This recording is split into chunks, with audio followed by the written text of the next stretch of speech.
Okay,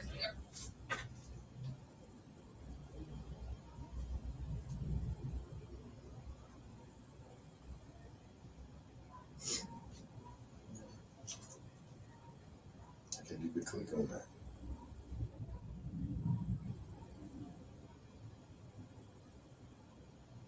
She said, word of the day, don't say nothing you don't want on there. Facts. 50 seconds.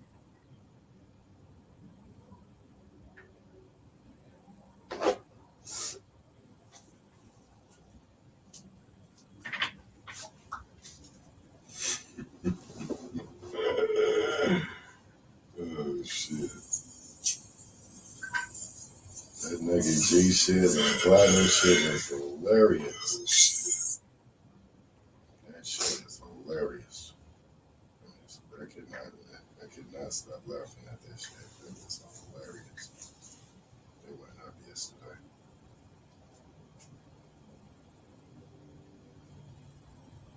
Ten.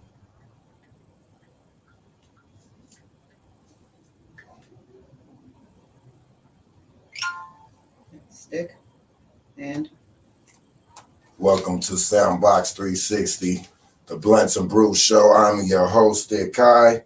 Man, today we have one of the pioneers of Arizona motherfucking hip hop, and it is Freez motherfucking TV in the building today, man. It is an honor. It is definitely a motherfucking blessing to have you here, and you know what I mean, here today in the studio. Freez TV, y'all. You know. Thanks for the invite, bro. Man, this guy, if y'all don't know, this guy right here interviews everybody. I mean, before there was a valid street scene or anybody even knew about a valid street scene nationally in Arizona, you would have to go tap into Freez TV to find out about some official Arizona shit. You know what I'm saying? There's no other place to find some official Arizona shit. Yeah, than Freez TV. You know what I'm saying? Yeah, we try to be the platform, man. Like, we try to do what we can to bring it to the people. Your DVDs is legendary. At this point, they're completely, they're legendary. They are. They really are. You know how many people learn how to masturbate to them DVDs? Boy, them DVDs are legendary, man. Them motherfucking DVDs is legendary. Matter of fact, man, I got a question for somebody, man. And they said, what would I said? Hold on, let me put together the question right because I got to guess. They said, ask Freez, man, what's up with them DVD? He said, how you why you had them bitches at the house on roses like that? the question was, who was the girl and why did you have her twerking her ass at your grandmama's house? Oh, at my grandma's house. Who was that girl? I'm not gonna say her name. The people who know her know her. You know what I mean? Right. She's just a cool little Southside chick who used to be big in the streets back on the stripping and whatever. And we was filming and we was like the Freez TV shit was going dope, but I'm like, damn, we need to put a female in here. Like it's not no sauce. It's just a bunch of niggas and guns and drugs. I need a girl. It's too rough. And so I was like, what about old girl from over there? You think she'll do it? And my nigga was like, let's call her and see. But this is before, this is like maybe like 2002, 2003. So like cell phones was popping. Like we had cell phones. We had, two-way pagers and shit like that. Right. It wasn't really a lot of camera phones. It wasn't no, that shit wasn't really on the scene yet. You know what I'm saying? So I had to like pull up on her like, hey, what's up? You do the DVD for me, like film this scene. She was like, where at? Like, at my grandma's crib. She was like, at your grandma's house? I'm like, yeah, my grandma. Yeah, my grandma gonna be asleep. My grandma, see, like, rest in peace, Big Mama. Hey, rest in peace, Big Mama. What's her name? At my grandma's house, my little cousin, rest in peace, Kool-Aid, his room was all the way in the back, and he had this window in the back. Like, say how that window right there. He had a big window in the back, and the only way to get into the into like the trap spot where we used to kick it was to get in that window. Oh, you have to jump in the window to even get to the trap spot. So we used to be bagging out that window. Oh, okay. So we bagging out that window through the gate. So if you a J, just walk up to the gate and we'll bag you through that window. Right. You know, I holler at you. Wow. So that window was like our lifeline in Grandma's house. So it had got to the point to where we didn't even go through the door no more. Right. We'd just walk around the house to the back to the window and do what we need to do at the window. Like, so, then my grandma in the next room sleep. You know, them old houses in the vistas, all the walls is brick. Like, you can't hear shit that's going on in none of them rooms. Right. We would go around and go through the window and just turn up. But our grandma was so used to hearing the music and us in there rapping and freestyling that she wouldn't even pay it no mind. It was just like a little room like this in the back of the crib. Right. So we went in there. We talked to girls and they're walking around the back. She came in there, and rest in peace, my other little bro, Jasmine. I'm like, damn, it's crazy. All my little brothers dead. So we was in the back in the room, and it wasn't even supposed to be all like that. It wasn't supposed to be lit. It wasn't supposed to be turned. It was supposed to just be a girl dancing, whatever. And then once that camera came out and that light turned on, it was on. It was only time. Turned to a star now. Let's go. And it was like, I don't even know why I said in my grandma's house. That was like dumb as hell. Like, by me saying that, I got kind of like kicked out my family. My grandma stopped fucking with me for a long time. For real, yeah. Like, she's like, oh, you gonna do this in my house? Yeah, that was real disrespectful. Right. You know, that was some ignorant shit. Especially at the time, because like now with phones, you can kind of get ignorant. I know, you was young at the time. You was like, nigga, I'm at my grandma's house. Yeah, that shit was ignorant as hell. It backfired. It didn't end up helping me. It backfired. Right. Graham stopped fucking with me. Damn. But yeah, that was a dope time. Like, them was dope times. Like I said, it wasn't no Facebook, wasn't no YouTube, wasn't no none of that. So like the only place that a lot of young people like me could even get some uncut videos or see some ass or something like that was like BET Uncut or right. Hope that you can get on the box on the late night to catch something. You know what I'm saying? But like Freez TV around here was really like the first product, something tangible to where you can go see some ass and don't gotta worry about some actual Arizona culture. Oh yeah, real Arizona culture. Yeah. You know what I'm saying? What made you even want to think of doing something like that? You know what I'm saying? About going around and exposing the culture. It really came from a friend of mine. A friend of mine named, shoot, he might not even want me to say his name because he's a big, rich tech guy now, like in real life. But he was working for BET at the time. And he was doing internship, and he used to come to me and be like, bro, like, your life is so turned. Like, he like, nigga, I work at BET, and the shit that we doing ain't even compared to like what you do. Your real life is killing this nigga. Yeah, like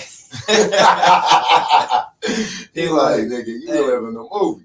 He was like, bro, we need to film this shit. Like, let's just film what you do every day. Right. You know what I'm saying? Like, your life is like crazy. So I was like, you know what? I'm kind of doing a lot of shit I don't got no business doing, and I don't want to put it on camera. Right. You know what I'm saying? And so my nigga was like, keep the focus on the other people.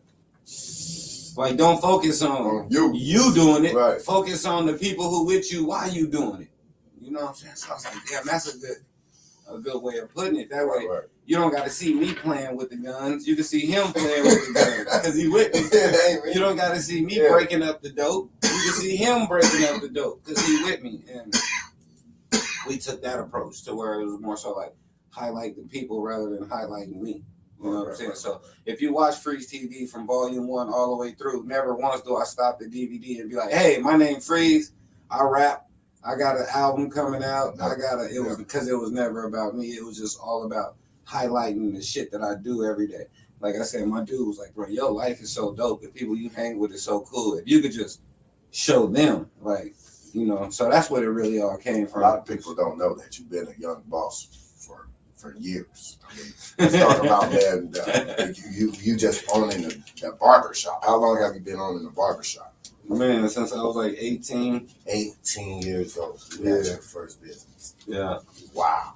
How's that come about? That's You have an interesting story. No, I used to work for this old man named LJ. Well, first I worked for this one. That's crazy. Ain't nobody ever interviewed me and asked me this type of shit. But I used to work in one barbershop while I was in barber college. So while I was in school, I was working in one barbershop. And the old man, he used to be like, bruh, we close at 8. 8 o'clock to come, I still got 10, 15 niggas in there waiting on me to get a cut. Like, I'm like, bro, I've been working all day, and you still not finna let me get my money. Like, I get out of school at 4 or 5. By the time I get to the shop, it's like 4 or 5, and you only let me cut from like 5 to 8, and then you cutting it off. Like, up my money. Yeah, like, nah, this ain't gonna work. So I started bringing the customers to my house. Wow. So imagine me working at a barbershop, this old man shop. And then I'm telling his customers, just come to the crib, because he finna close down. We can go to my mama's house. She ain't tripping. Taking the clientele. That nigga was like, nah, this ain't gonna work. So he called me in. He was like, hey, I know this other old man on this other side of town. He got a barbershop, and he ain't never there. He'll let you do whatever you want to do. So I'm like, bet, plug me in. So he took me and introduced me to this old man.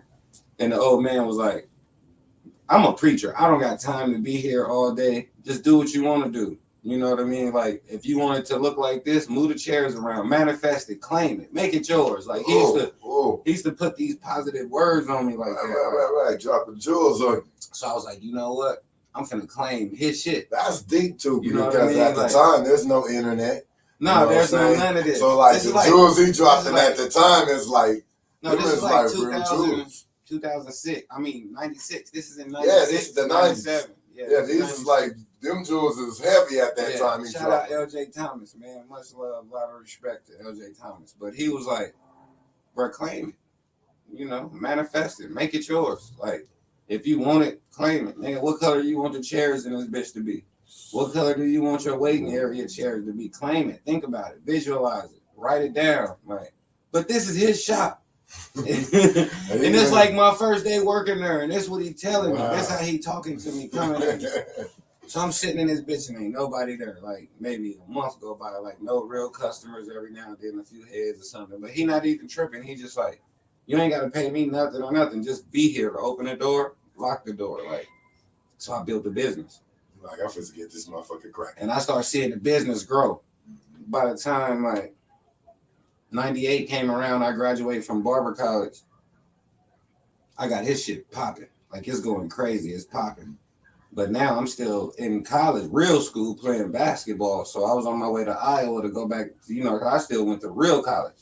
So I'm on my way to school, and it's a commercial that used to come on TV where the dude be like in the army, and while the dude is in the army, he called home and he talking to the people at the barbershop, and they like, hey, this is so-and-so on the phone from college.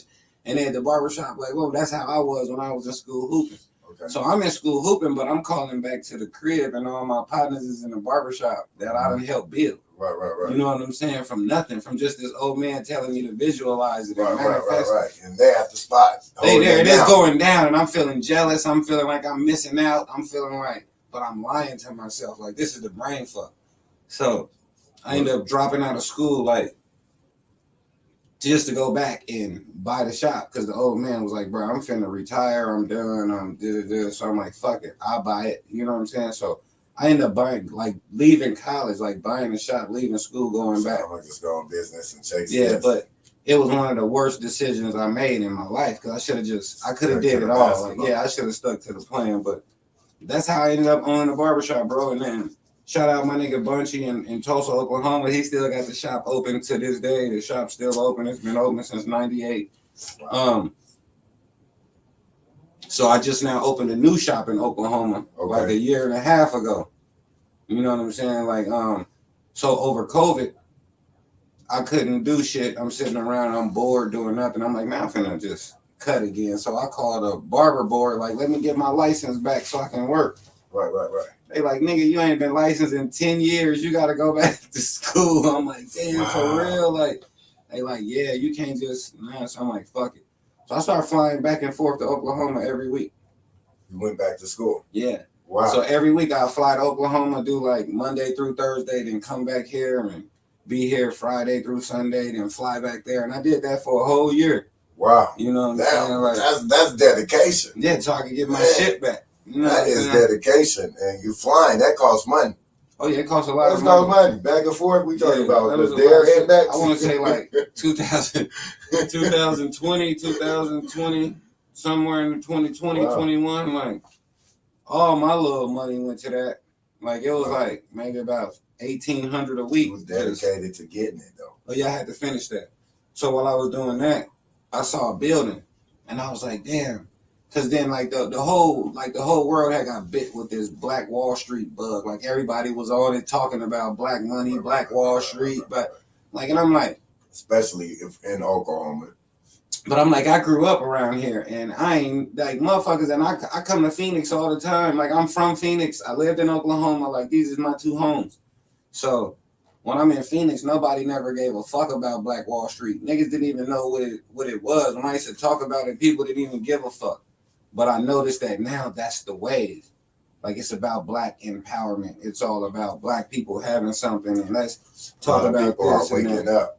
I don't even know if this waking up. I think it's just a wave right now. I think a lot of people was literally sleepwalking. They still is sleepwalking. There is some people still sleepwalking. Not some people. Most people. A lot of people sleepwalking. No, not a lot. Most people is still sleepwalking, bro. Like when you wake up in the like tomorrow, do a survey. It's Monday morning. In the morning, it's gonna be hundreds of thousands of cars, my nigga, on the freeway trying to get downtown. Mm-hmm. In every city, though. Gotta get to work. Like it don't even matter what city. Don't matter what. You could be in the smallest town. Like the price of gas just finna eat up more of your check. But you gotta go get in that traffic jam. Cars do not stop driving. Nah, but that's the whole thing. That's how they got so many people focused on the wrong things, man. Like they had a whole recession. Cars never stopped driving. Yeah, people not gonna never stop because they focused on the wrong things, bro. Like what that tell you when you see cars still driving? That they gotta pay their light bill. That tell me that they got money. Ain't got no goddamn money. Them motherfuckers got a light bill to pay. The fuck you talking about? These motherfuckers gotta go to work. Like for real, bro. Right, people got to go to work. Motherfuckers already living check to check. They got to keep their money. They got to keep that money coming, bro. And now the gas done went stupid high. Oh man, like, it's crazy how everything is going up, but the price, the wages, the wages is still the same down there. But you know, like out here, the most of what is about been what a $5 raise, maybe a $4 raise. But it's like in Arizona. It's kind of hard to give people raises out here because they don't give people education out here. You know what I'm saying? Like out here, they not teaching you to be a better person. They not giving you education. They not giving you the tools and the things you need to succeed out here. You talk about what trade education? Not just education, period. Like we got Arizona State, we got Grand Canyon, we got a few colleges here. Like it's cool. But go to but people always want to say we not like Atlanta. But if you go to Atlanta, them niggas got like 6 black colleges in the projects. In the projects. In the projects, bro. In the projects, bro. If you go to Atlanta, like Clark, all of them, Morehouse, Spelman, all of them schools is in the projects, bro. Right. Well. So imagine, they're in the projects. Like I used to be trapping in the projects right there. City. No, it's not. That's a chocolate neighborhood. You know what I'm saying? Atlanta's not a chocolate city. Inside the 285 is chocolate. Outside the 285 is white. It'd be like Phoenix. Inside the 101 is mixed, but outside the 101 is white. Okay. You know what I'm saying? You know what I'm saying? So we just get focused on what's inside the 285 in Atlanta. But the main thing that's inside of that circle is education, bro. They educate their people. So it's a whole bunch of black institutions of education. Imagine if we had 3 colleges in the projects on the west side. That would be powerful. Niggas would be totally different. Our minds would be totally different. That would be powerful to see a college right there. In the projects. Imagine if Dunbar Elementary was a college. You know what I'm saying? And then you go around a corner and you get to the other side and where Harmon Park is at, it's another college. Right. Like, that's how they living out there, bro. So it's like, it's a little different when you giving people real education, man. So out here, to answer your question, when we were saying about the money not going up, they can't really match the money because there ain't no education. Then when you look around, it ain't no real jobs around here. They building motherfucking warehouses and call centers. So it's like everywhere you look, they building warehouses with industrial parks and shit for diesels and shit to go through. Like, it's not no education here. So they dumbing the people down and giving them bullshit jobs, like training you to have some kind of trade. Yeah, but either drive some kind of machine or work some type of machine, or because they want you in the warehouse. Yeah, they want you in the warehouse. But it ain't nothing wrong with having a trade. It's just when your trade centers around you being inside their warehouse, you really shooting yourself in the foot. Like, you could be a locksmith, you could be a barber, you could be a plumber, you could be. There's so many other trades to get on that'll get you out of that warehouse. You know what I'm saying?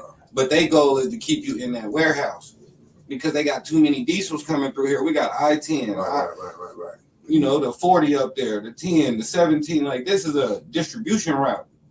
We sending drugs to the whole United States. This shit leaving here going everywhere. You know what I'm saying? So they already know the game. So if they give us too much education, we not gonna work in these warehouses. Who gonna work in these warehouses if everybody got degrees and shit? Who gonna be all up 75th, 83rd, 91st, Lower Buckeye? Who gonna be in all these goddamn warehouses if they start giving us education? Who gonna pay for all these fucked up neighborhoods they building around these warehouses with it come with a Ross, a Target, a gas station, discount tires, and a couple restaurants. Nigga, then they go do it down the street. Nigga, fuck you talking about? Like, who gonna work in that shit if everybody got education? Like, this city ain't even set up for the educated, bro. Just think about, wow. Like, nobody could work those jobs. They're overqualified. Yeah. So let's keep these people here They're unqualified. to work for those jobs. Let's keep the people out here qualified to work there. So now they raising the economy like crazy, right? Inflation kicks in. Now the rent just went up $2,000, $3,000, $1,800 for the one bedroom, like just crazy numbers, right? So now you gotta work your ass off in these warehouses just to pay your rent. That was a deep one. That was a hell of a jewel. The education thing. Wow. Yeah, that's the missing ingredient in Phoenix, bro, is education. Black education, though. That's why I want to open a school. Because if I could start with K through 8, if I could just start with kids, if I can get my hands on your kids, you know what I'm saying? If I could teach your kids and your nieces, your nephews, if I could teach them that what your mama doing is fucked up, your mama is tripping. I need to teach your kids your mama tripping. Your mama don't understand money. Let me teach you about money, value. Let me teach you value at 3, at 4. Because your mama don't get it. You feel me? Your mama don't get it. Your daddy, he don't get it. So let me teach you, and that's what's missing in our schools, my nigga. Like, the kids ain't getting no value. They not understanding the value. So now, as they growing up, the value that they have in money is based on the value that they mama had on money. But they mama didn't understand money.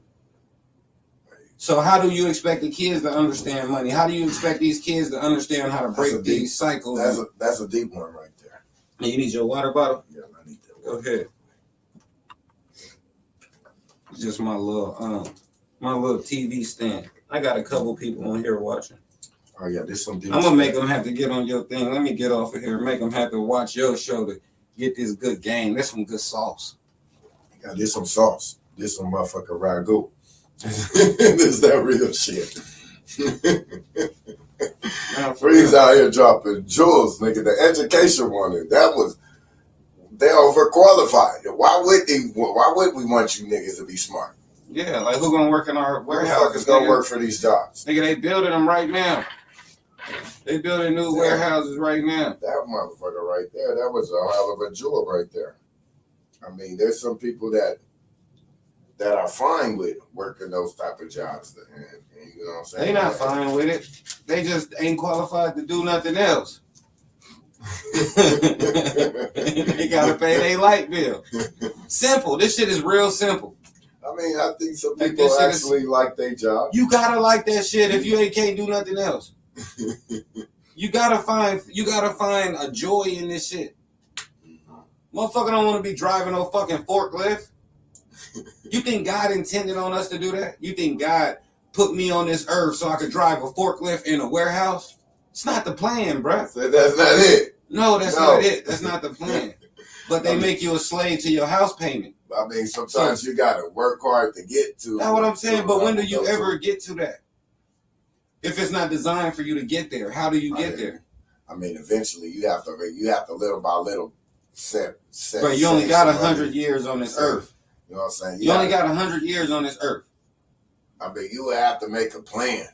Yeah, you got to have a plan, but I mean, there's people who works and then eventually change their scenario around, but you don't want to quit your day job as soon as you start your business. So how you gonna do anything then? I mean, because your day you only job, got 20. Okay, let's play the number games then.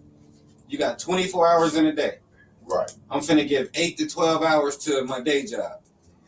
I'm finna sleep for 10 hours, 8 hours, 6 hours. Let's say I sleep for 4 to 6 hours. That's all I'm gonna get is 4 to 6 hours a night sleep. But I'm giving 12 hours to this day job. Nigga, I only got 8 hours left on my business. Right. And you tired in the motherfucker.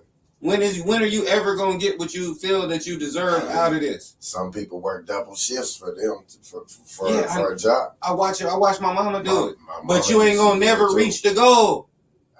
It's the rabbit hole. It's the rat race. Now you going down the rabbit hole.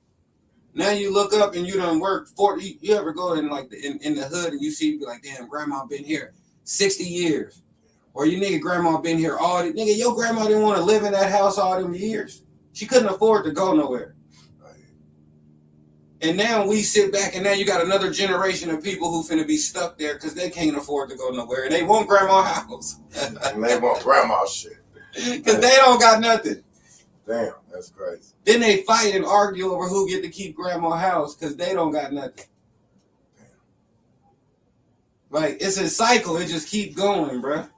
Like, I'm not playing them games. That's why I said education. If we can educate these kids at, like the other day, it was this little kid in my studio. He was like 2 years old.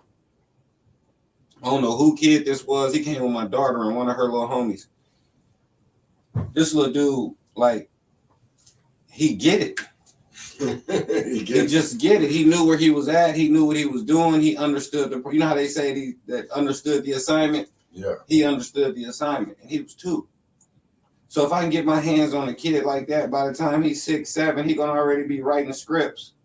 He gonna already be producing music. He gonna already know how to publish and do different shit because he understands the assignment.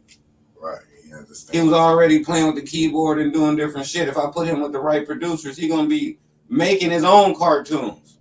Instead of giving these kids tablets, letting them get lost in the tablet, why not give them a tablet and teach them how to make them cartoons? Right. It's way more fascinating. It's way more intriguing. And they say they can learn more while they're younger. Of course. Your brain ain't been tainted with all the negative shit in life. Like, shit ain't happened bad. You ain't had a lot of failures. You know what I'm saying? It's like I'm 44 years old and the majority of my homies ain't never graduated high school. These niggas ain't never got no nothing. They ain't never got no accolade, no award. Nigga, you ain't never got an honor roll certificate, perfect attendance. Nigga ain't never got a ribbon. Something. Yeah, no, for real. This shit really matters for your psyche of a man. Like, niggas go their whole life and never get nothing. Something. Yeah, you ain't never got nothing. Yeah. So, nigga, I win a gangbanging. Lost that. Yeah, nigga, I got a body. In the hood. Yeah, nigga, I got a body. Yeah. You know. Feel like something like. So like that's why I say if we can catch these kids at 3, 4 years old and put this shit into them then. Right. Oh man, we had some amazing shit popping. But until we do that, we're gonna just keep having people growing up working in these factories complaining that we don't have no opportunities. You know what I'm saying? Like, only opportunity, even with me, like I come from nothing, like everybody else.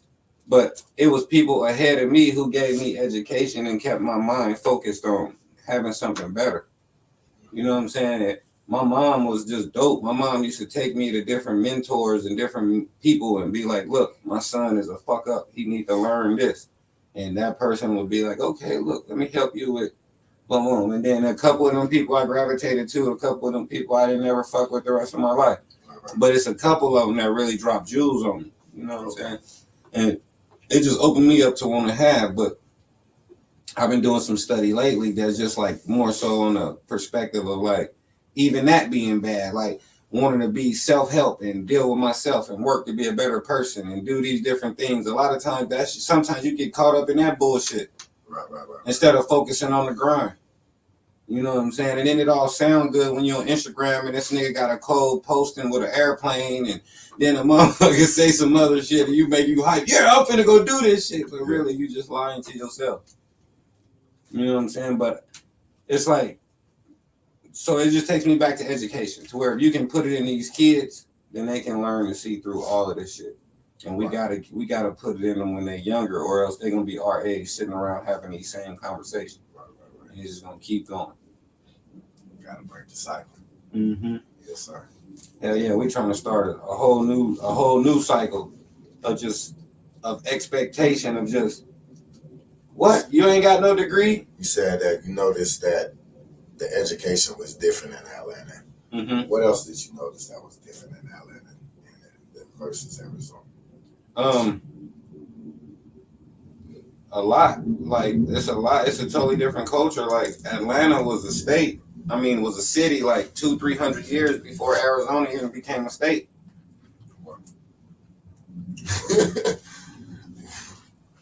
Arizona became a state in 1912. But I could take you to barbershops in Oklahoma that say on the wall, founded in 1879, owned by a black man, since then, still today. Wow. Arizona wasn't even a state. Like, we can't even really understand what them niggas is on. That's why we need to stop comparing ourselves to them. Right. Like, we don't even have a clue. We're not even in the same category or the same, you know, we talking, yeah, they got real generational wealth. Right. You can go to Martin Luther King house he grew up in right now, and it's a mansion. That nigga didn't grow up in a shack. For real? Yeah, that nigga grew up in a mansion. That nigga daddy had a church on the corner, big old pretty church. They got big old church. That nigga lived in a mansion. You can go to that shit right now. It's historic. You can go take a tour of that shit right now. This nigga grew up in a mansion. Martin Luther King ain't famous for marching in Atlanta, nigga. That's where he from. He famous for marching in Selma and them other places where them niggas was broke. Them niggas wasn't broke. Right. Them niggas in Atlanta, them niggas had a bag, nigga, way back then. Right. You know what I'm saying? So we kind of got out of his mansion to go and do that. Yeah, shit. Like you gotta understand, like this is a whole different. That's even deeper. Yeah, right. This is a whole different vibe. Like Harry Belafonte and all them niggas had real money, man. Them niggas is who was paying for all of this shit. Them niggas had real money. Really? Arizona, we didn't have no niggas like that. When you do your history of Arizona and you go back into the 40s and the 50s, them niggas wasn't having no money out here. These niggas out here was picking apples and oranges and shit. They was migrant farm workers. They worked on the cotton fields and shit out here. Two different cultures. Right. You know what I'm saying? Out there they pushing education. You got W.E.B. Du Bois and all of them pushing culture, the black excellence. Out here you got niggas picking cotton. Like, so what the two fuck? Different cultures, you know what I'm saying? Right. Two different cultures, but yeah, Atlanta totally different, my nigga. Like it's totally different, like totally different. The hip hop scene obviously different, but yeah, it's different. What would you say with the local like hip hop scene? It's the same. The local hip hop scene out there is the same. It's the same. Yeah, like just well, everybody like kind of like don't fuck with each other. Well, it's different. Back to that, like we can't compare ourselves to them. Like we migrant farm workers out here, so how could we fuck with each other when our job is to pick cotton and apples? Over there, them niggas is from generations of working together, so they got the same hatred for each other, the same hate like we have, the same whatever. Fuck that nigga, this nigga, but they still gonna support each other because they understand the power and buy-in from that company. Like we don't understand that here. So they understand, even though they don't, they might not even like each other. They understand that we gotta. Yeah, we gonna spend our money with each other. Yeah, like nigga, we don't gotta be friends to help each other, bro. And business is not personal. Yeah, but out here it's all personal. It should never be personal. Business is not personal. But it's personal when you don't have a real business. That's a gangster rule, though. Yeah. But people who got real businesses, they don't think personal.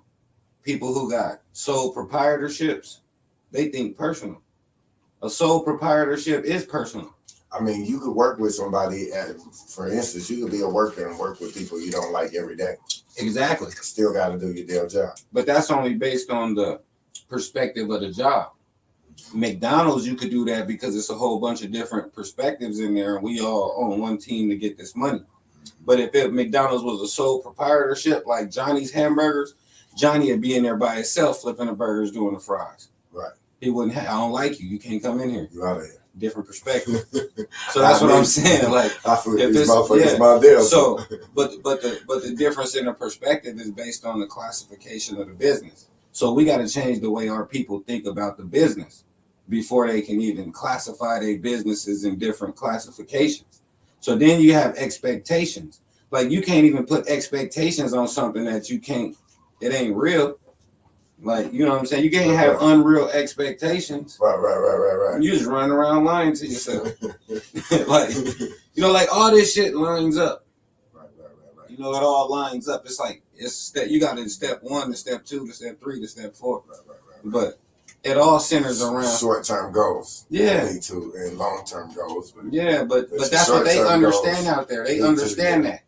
Like, they've seen a nigga show up with a lighter and say, bruh, I'm finna sell this. And I'm gonna get $1 million off of this. They seen it happen. It's real to them. You know what I'm saying? Out here, it ain't too many niggas. It's about 5 niggas out here who really make good money and own properties and got, big businesses and different things. There's only a few of them out here. Out there, this shit is real. Out there, a little nigga be 16, pull up on you in a Maserati and jump out and be like, yeah, I produced the beat for so-and-so last year. Like, this shit is real. It's not a dream. So the little niggas jump out on it and stun on you. Because it's a reality. Out here is just a dream. And I keep referring to these different situations because out there it's a reality. Out here it's a dream. It's a dream. Like, that would be a dream for that happen out here. That would be a dream. Man, but just right now, I was at the gas station getting some gas. I pull up in my little raggedy, little car. It's a regular car to me. Police looking, people looking. I get out the car, I go in, the police come in looking. I'm like, damn, hold on, what's going on here? But in Atlanta, there's so many of them cars. Right. They not worried about that shit. Out here, they all want to tell me how nice my car is. Nice car. Yeah. Like, man, fuck that car. That like, fuck that car. Fuck that car. Like, real shit. It's just a means of transportation. On the inside, all the lights could be on the dashboard. The check engine light, the brake light, the people don't even care. Yeah. Because it's a dream. It's not a reality. So it ain't nothing to a nigga that who really live it. Yeah, like, all right. Like a nigga that live that lifestyle, it ain't nothing. No, because for somebody who dreaming about it, it's right. Wow. They finally get it. They like, nigga, hold up. Nigga, the pictures gotta come out. Everything gotta come out, nigga. Hold up. You gotta see me in this motherfucker. But take that perspective into every facet of life, though. Like, to the job, to when you go into work, to the people who've been owning companies for 10, 20 years and owning computers and cubby holes and all this shit is light. But to the people who ain't never did it, it's like when I said I'm gonna open a school, you know how many people thought that was like, the fuck? How you gonna do that?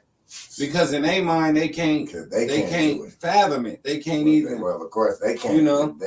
They don't know where to even think. Exactly. But in my mind, I've already started this businesses and summer camps, and I've done this shit for so long that it's nothing. I already know. I call this person that's gonna be my superintendent. Call this person who just passed the board to be a principal. She gonna be my principal. Call this person who gonna write the curriculum for the classes. Call this person who gonna I already know the people. They just don't have no fucking building and nobody to put all this shit together and make it real saucy for them. Okay, let me hang. I'll do that for y'all then. I'll do the business part. Y'all do the teaching part. Easy. But to the people who can't fathom it, it just sounds like it's so far-fetched. It's just so you know what I'm saying? Like, it ain't nothing but renting a bigger building with keys. A lot of people with more keys. People don't think like you, though. That's because they've never done it. That's what I'm saying. And that's what I was saying, going back to you're a very intelligent brother, too. Yeah, but I started where everybody else started. That's what this whole conversation is about. Just perspective. Yeah, like with everybody else. South Phoenix. But I took a different. For those who don't know, where are you from? I'm from. I got a song. I say, from the hospital to the Cofelts, then we moved to Southern. But the Vistas is where I felt the need for money.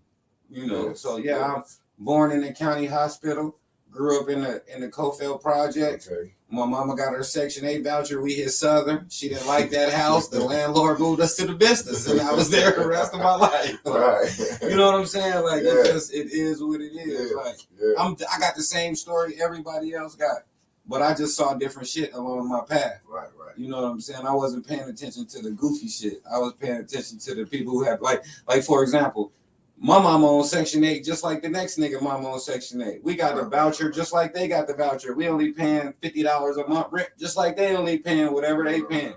But I got cool with the landlord and figured out, how the fuck you got 300 houses? Show me how to do this. This nigga going to everybody's house, fixing everybody's heaters. Ain't nobody else talking to this man. I'm like, Mr. Ross, how you do this? I'm in the truck with him talking for hours, just like, man, I'm in his head. Soaking. Yeah, this nigga own, like, real talk, Mr. Ross, like 200-300 houses in South Phoenix. Like, damn near all the neighborhoods where poor black people was living, he was their landlord for hella years. Like, that's one of my dreams. You know what I'm saying? Is to be able to supply housing for that many people. Wow. You know what I'm saying? Like, right now, we supply housing for a few people. Right. And it's dope when I see, like, a woman get her kids back. Like, a lady come to me and be like, man, Freez, one of my partners, I'm not even gonna say his name, but he like, bro, my sister lost her kids, this and that. She needs stable housing. She needs da-da-da-da-da-da. And we got a program where we help women go through this program, and we give them, you know, discounts on their rent, give them all of these different things, because we, you know, I'm the landlord, so I can kind of, I got a little wiggle room. Yeah. So we put together the program. The lady got her kids back, but that type of shit is what I get the biggest rocks out of. You know what I'm saying? Yeah, like, helping people, man. That shit feel good, man. Yeah, especially when people appreciate it. Yeah, so that's the goal. Like, I want to do that, bro. Like, I want to do that, like, on a mass level, though. Like, not just here in Phoenix, but just anywhere in the world. If it's somebody who need somewhere to sleep, need something like my weed farm I'm building in Oklahoma that we working on. That's big business right there. You know, you talk about the $1 billion industry, man. I'm trying to take that and focus on like materials and textiles and different fabrics. Yes. Like I've been selling pounds of weed for so long. I want to know what it feel like to sell like weed material. Like if I'm selling hemp, if this pillow is made out of hemp, like, you know what I'm saying? Like I want to start doing. I want to take it to that level. Like sleeping bags for the homeless. Like, what if I could produce like goddamn tents, all the different shit for the homeless, but it's all made out of hemp. You know what I mean? Like, just things that I can do to give back and provide. But out of the same shit that I've been using all these years, I've been selling weed. I've been doing this with weed. So what if I could take this same shit and do something positive with it? Even more positive with it. That's the play. Because honestly, smoking marijuana is therapeutic. It's completely therapeutic. Yeah, it is. It's still bad for you, but it's the tobacco we put in it and all that shit. It's the way you consume it. Yeah, the way you consume it. But it's a dope plant. Yeah. It has a million properties. Shout out my dude Jeffro. We fucking with Copper One. Dealing with CBD. We got these other products that we've been dealing with. Just like, this shit is about to be amazing, my nigga. Shout out my cousin Anthony Roberts. The gas station in Oklahoma. We got the dispensaries, the gas station. What? Like, just so much shit is going on centered around this industry. Yes. That I'm trying to get ahead of the curve. Like, I hear you. Yeah, I got some ices. We got some ices, the Freez pops. Freez pops. Wow. Yeah, the Freez pops. What flavors ices. You got? To be honest with you, I don't even know. We started out with strawberry, pineapple, watermelon, and it was like a green one. I don't know what that was. That might have been kiwi or something. I had to ask my guy. But now we going but these are CBD infused with tinctures and different things. But we trying to CBD is that's the healthy properties that come out of the weed. Right. And we using this more so to target ailments. So that's why I haven't like released it, like really released it yet. So different things that be targeted in different parts of your body. Yeah, but they'd be based on the color. So say the red ones might deal with autism. So you got a kid who got autism and you giving him all these drugs or this shit. Like, nah, take that shit away. Give him this icy. You know what I mean?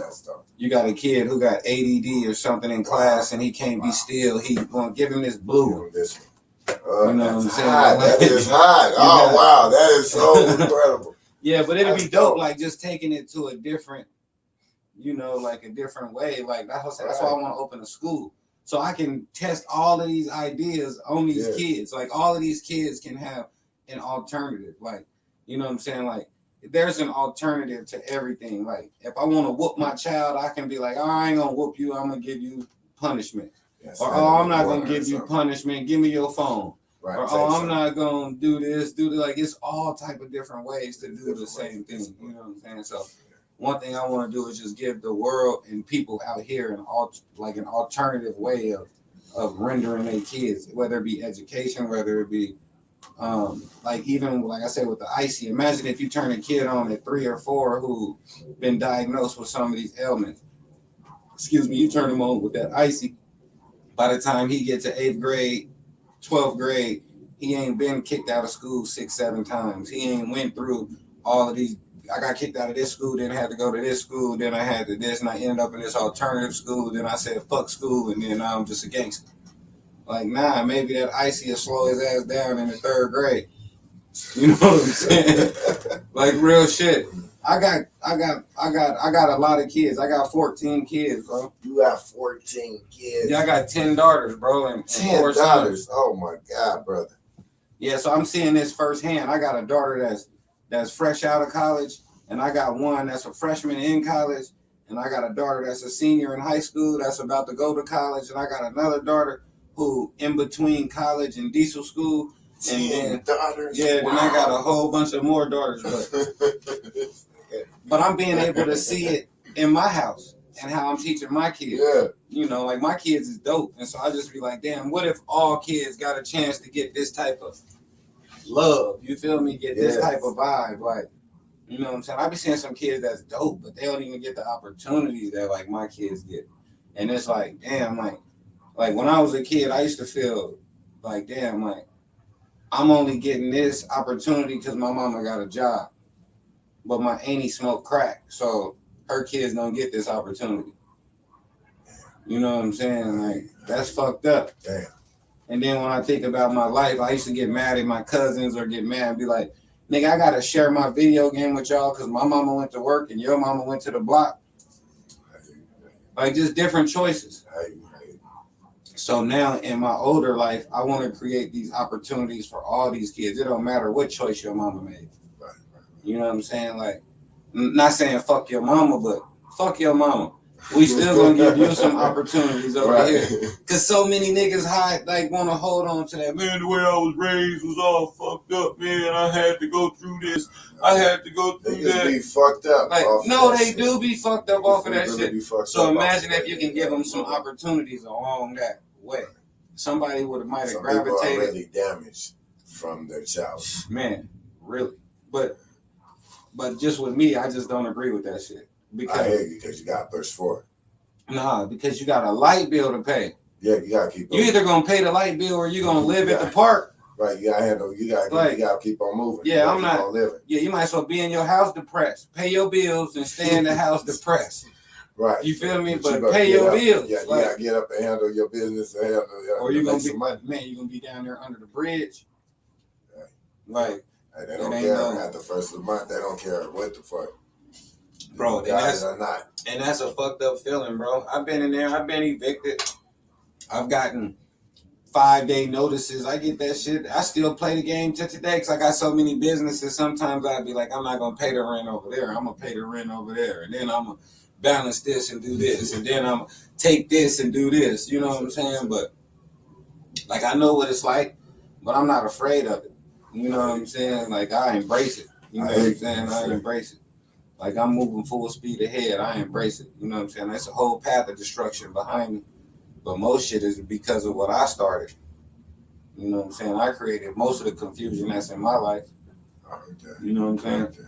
It then wasn't nobody else. It was me. I'm pretty much in control of my world. As far as anything good or bad. Anything bad, yeah. And that's why I keep going back to education, because if kids could figure this out at 3, 4 years old, if you could put that into them then, I mean, the results would be amazing.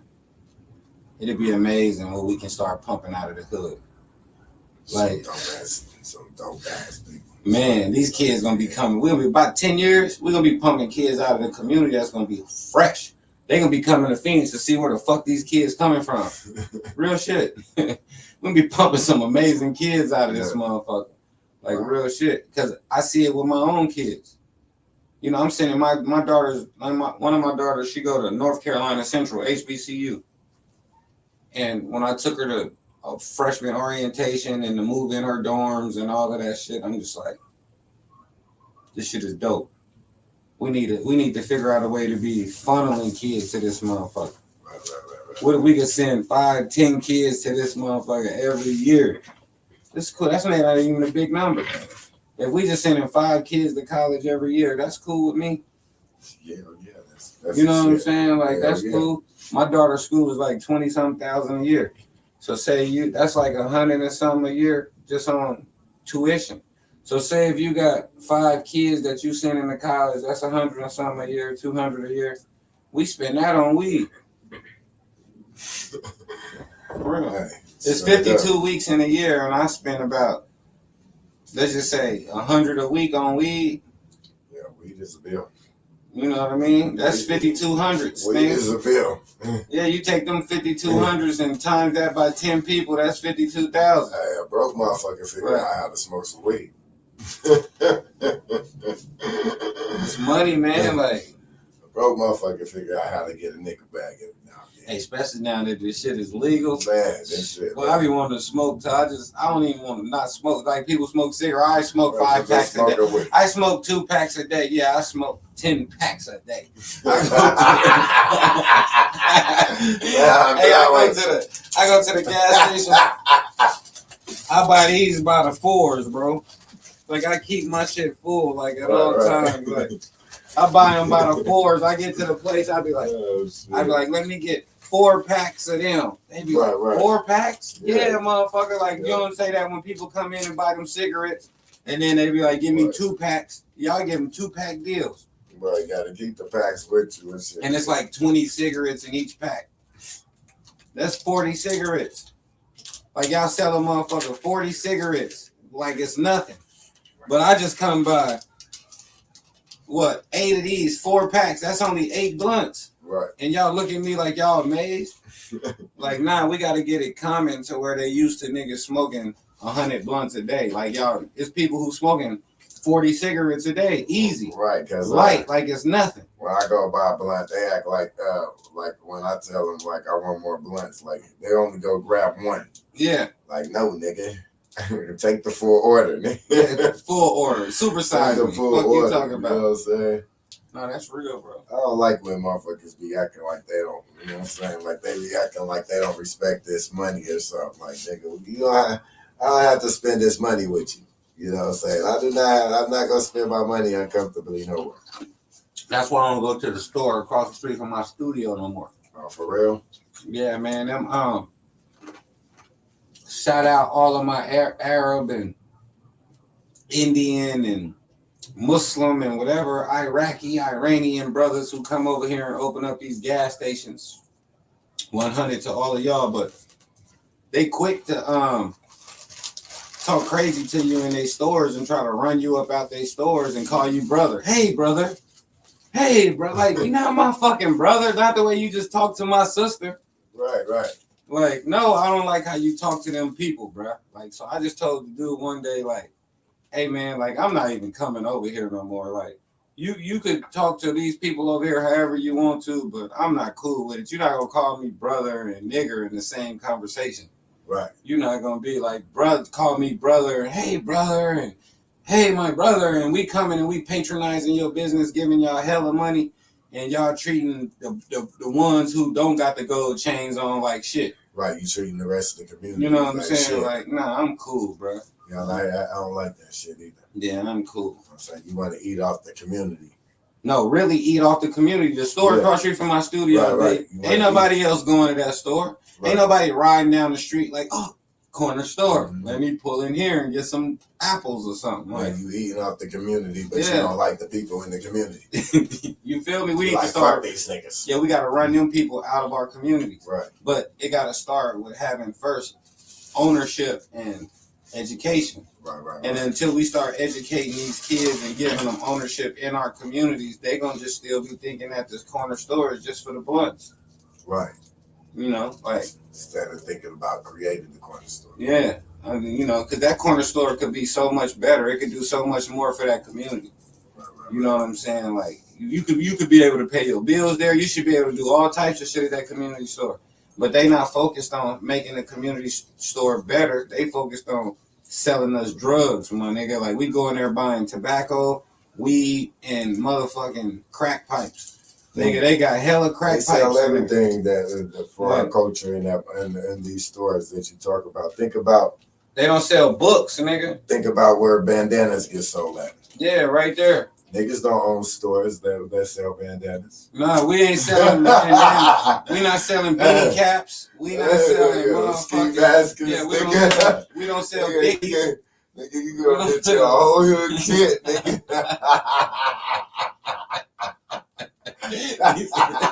Gloves, nigga. You feel me? Ski mask, the whole shit. We don't sell none of Hey, that nigga, shit. I just seen. I went to what is it, BBB's or something. Nigga, ski mask $2, nigga. A broke nigga, if he got you on your last ski $2, nigga, you can go buy you a ski mask. Go take you something. Shit. Get you a uniform and take something. It's some bullshit, like nigga. They Nah, want but you that's to go to real, jail. bro. Like, shit, they just built a new one for $285 million. Just built a new jail. Yeah, on 27th and Lower Buckeye. If you ride through there, that motherfucker look like a gym. They got new hoop courts in each one. You can see them through the glass. Like, you don't want to nigga, hoop in there, man. You don't want to be balling in there, man. No, they got the gym in there. Now fuck that gym. bro, they built that motherfucker like LA Fitness. What? Damn. Like, you niggas like hanging out at the gym, come over here. Oh, they gonna have niggas through the see-through glass. For real. So the whole city can see your ass in there. So, right now, 27th and Lower Buckeye, ride by. You can look in there.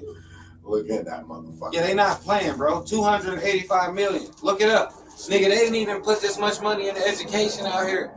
Nigga, that's just one facility. That's why I'm talking. This is exactly what I'm talking about. Oh, yeah, jail is a business. You know what I'm saying? Yeah, it's a business Jail everywhere. is a big business. But the thing is, we gotta be more mindful of the products we sending them. Cause we the product.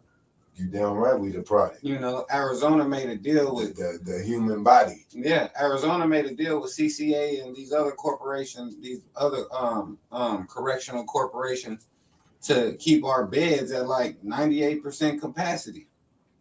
Like, nigga, Arizona been I think it might be like 93%, 98%. So they have to keep these motherfucking beds full. So Arizona been paying fines, bro, for empty beds. Oh, wow. So they finna start, niggas gotta go to jail. Hey, you gotta get you in there. Yeah, because they made a deal with these people, built this new jail. So we got beds. And we gonna keep it. We gonna keep this motherfucker full. It's some bullshit. Like, nah, this shit is, like you say, it's a business, but the fucked up part about it is we the product. We the product, and they try to come for us. Shit, they not coming for us. We going to that motherfucker knocking on the door. Let me in. Let me in. It's a rites of passage, bro. I don't even like driving by that motherfucker. One of my little homies who recorded my studio, these little niggas, he sent me a video. He like, big bro, this the video that's gonna get us on. I'm like, all right, let me see, send it to me. I get in the inbox. These niggas, I turn the video off. I thought I was watching some serial killers or something. These niggas have killed about 7 people in the video. The nigga got about 20 guns in the video. Everybody shooting at the screen. I'm like, God damn. They like, I'm firefighter. Yeah, I'm cool. I told a little homie, like, bro, I'm cool. Like, that's what I'm saying. Like, we signing up. Like, just the other night, one of the little homies from my neighborhood just got killed in front of a studio. You know what I'm saying? Like, that's what they doing, bro. Like, that's what it's about. We lining up to go to these new facilities they building. And they making them cooler, nigga. Think about the young culture right now, about the young rap culture. They talk about a lot of death. Yeah, they want to die, bro. It's guns. When I was coming up in rap, it was about getting money and driving fresh whips and, you know, like living a life. Now it's about taking a life. And it was always gangster rap. It was always some killing. Some gangster shit. You know, it was always. I think our gangster shit was harder than these niggas shit. Yeah, because we had balance. They don't got nothing else. All they got is melody and murder. Nigga, like, we had, like, you got to think, when we was growing up, if you wanted to hear some crazy shit, you had to go listen to some Brother Lynch. Like some real sick shit. Yeah, you had to, like they smoking niggas blunt and they singing. Their homies in the blunt. Yeah, and they singing. And they singing. Like, yeah, this is a song. This song in a day. Yeah, I mean, oh, this is chop these niggas down. Oh, hey, like, shit is totally different.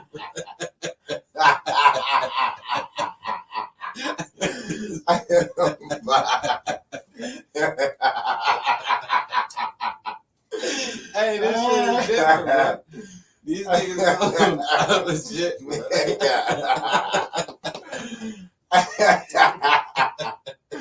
God damn, these little motherfuckers. Man, that was a good one. But that's real, my nigga. That's what they on. It's feel good kill music, my nigga. Like, it's the feel good kill music. Yeah, man. Hard their clothes to kill a nigga. Yeah, it's supposed to be sad, bro. It's supposed to right, be sad. This supposed to be hard. This supposed to be that shit that you pull up on a nigga and shit. These niggas are singing, my nigga. Hanging out the window, singing. This ain't the song you pull up and do some dirt on. They got his skinny jeans on with his bell bottom. And they gotta have to play some music and shit right before you about to pull up and do some shit. Oh, yeah, nah. Turn my shit on, nigga. Yeah, that's over with. Yeah, it's on site. That's over with. Nigga gonna sing to you now. It's over with. That's over with. Ain't no more. That shit's over with. No more. Put that C-ball, nigga. I'm finna get that mode. No, that's over with. No, that mode is over with. Yeah. No, this nigga finna hit you up to Mariah Carey. Singing this shit. Nigga finna hit you up to some Bryson Tiller. Nigga gonna jump out arena bounce with the You feel me on some Bryson Tiller and hit you up, nigga. And sing his ass right back in the car, nigga, and be out of that bitch.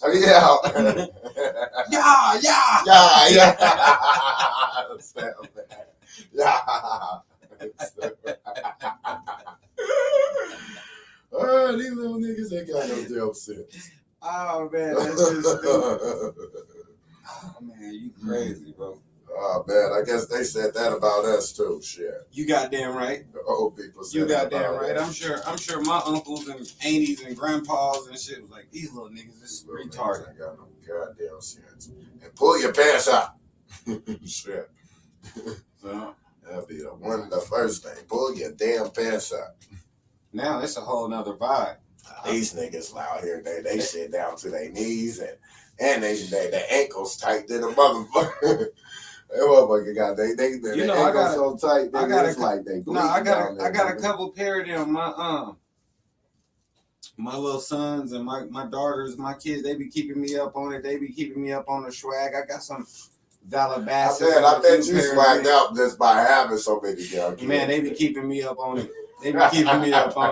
But at the same time, I be having them problems where I'm trying to take the pants off and can't get them off my feet. Like, okay. I said, bro, what happened? My nigga, like, y'all showed me how to put them on, but y'all didn't show me how to take them off. I take these motherfuckers.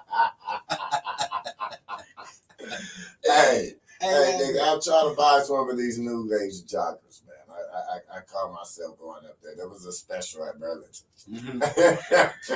I went up there and bought like 4 or 5 pairs of them little joggers and shit. Yeah. Nigga, caught myself trying to fit in with this. It didn't work for you? It didn't last. We didn't get out the dressing room. I was like, I cannot let nobody see me in these pants. The way they fit on me. It's like, absolutely not. I had to get them to my nephew. Like, here, you can have these. He said, absolutely not. I can't get spotted in these pants. No, not at all. Not at all. You better let them just see you in a suit coat or something. The way they fed on me, it just felt so funny. My shirt was real baggy, and the pants was They was on. Oh man, my kid sent me a meme. It was a meme like it was like a little dog or something. He was standing up. He had like some skinny jeans on with a like a Gucci jacket with his phone in it. My kid sent it to me. Said, "Daddy, this how you be looking." Oh, I was weak. But it's just I don't know. They the ones be picking my gear, and I be thinking I be fly till I see the picture.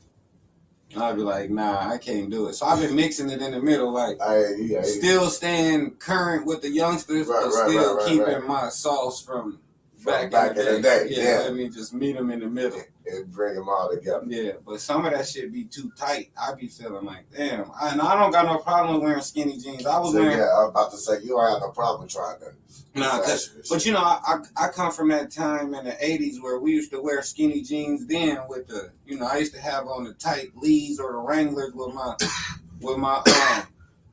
shell toes with a little Lacoste or Izod or something polo. Like I've been on that. Like then I went to the Cavariccis and then we went to the big baggy clothes. Like I done kind of went like when I think of hip hop, like I'm 44 years old, so when I think I'll be 45 this year. So when I think of hip hop, like I grew up with hip hop.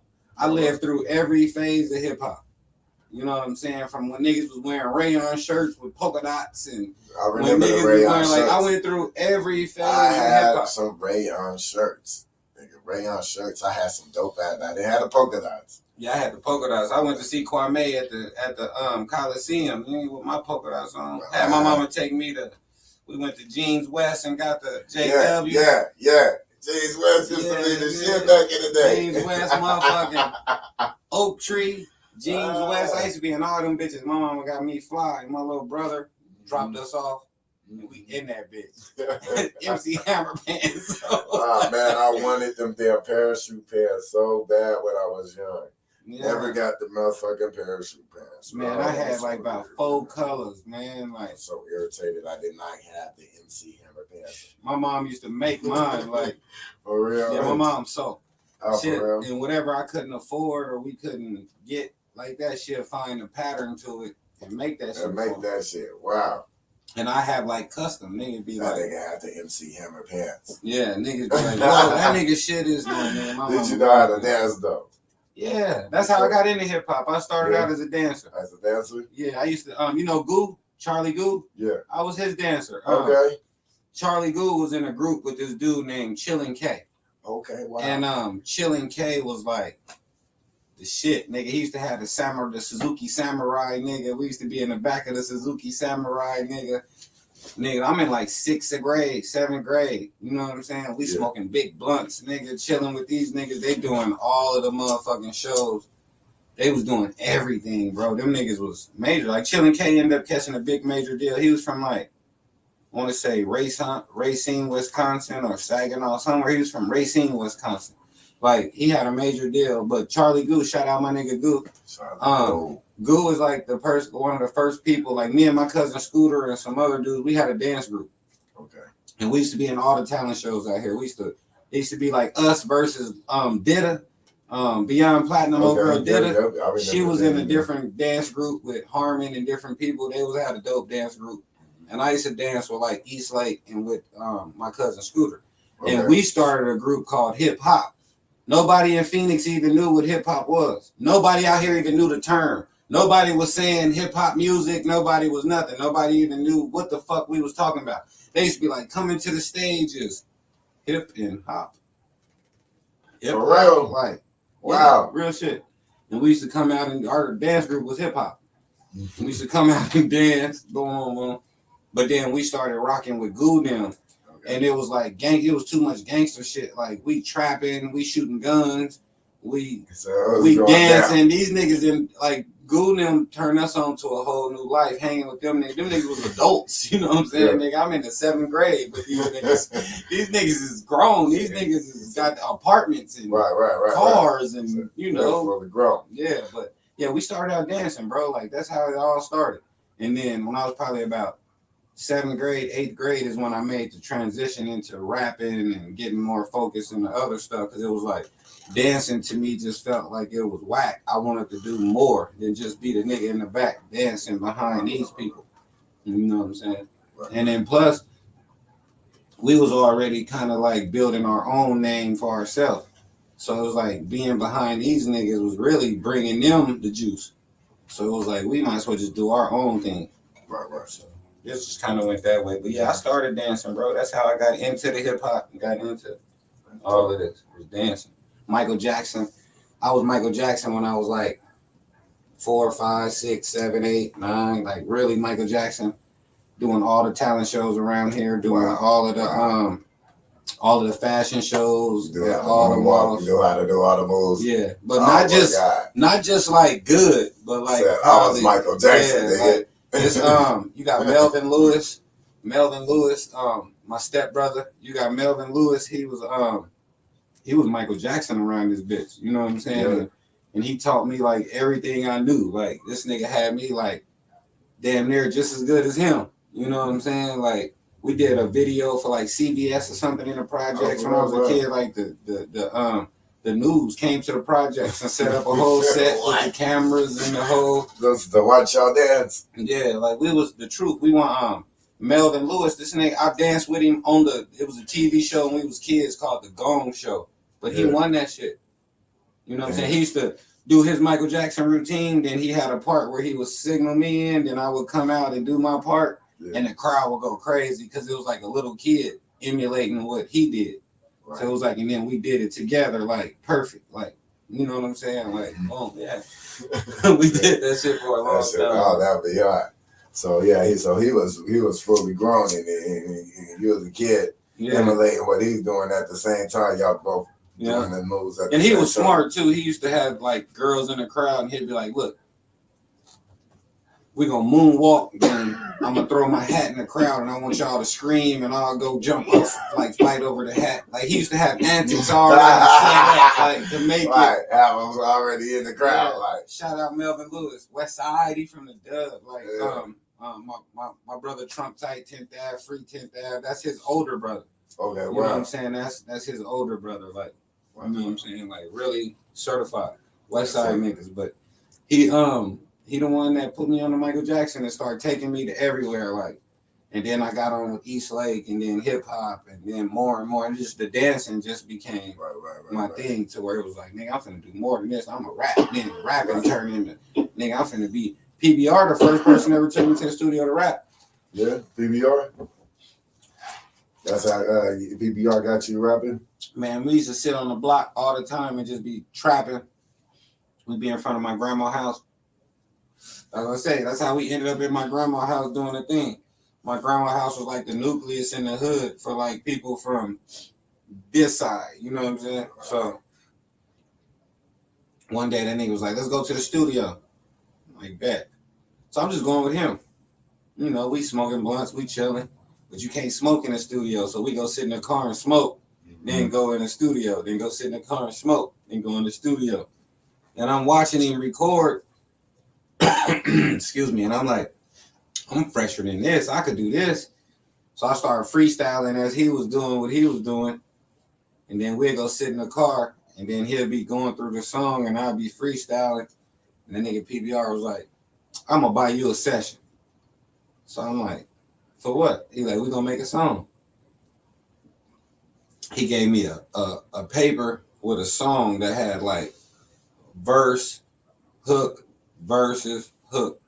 And he showed me this how you write your verses, this how your bars write out, this how your hook go. Your hook should be this many bars, your verses should be this many bars. And he sat me down and just like broke it down for me. Formation. And then he paid for the studio time like the next day or two, and then took me to the studio and we made PBR Don't Stop with Freez. And that was one of probably his dopest singles, one of my favorite songs I ever did with him. You know what I mean? Like, and it birthed like a whole different thing. Like he say all the time, after he took me to the studio, I left him. But it wasn't really that. It's just like I already had a plan of doing what I was doing, and once he showed me another way of doing it, shit, I bought a studio. Like the next day, I went to Guitar Center. So the next day, the next you went day, about the studio.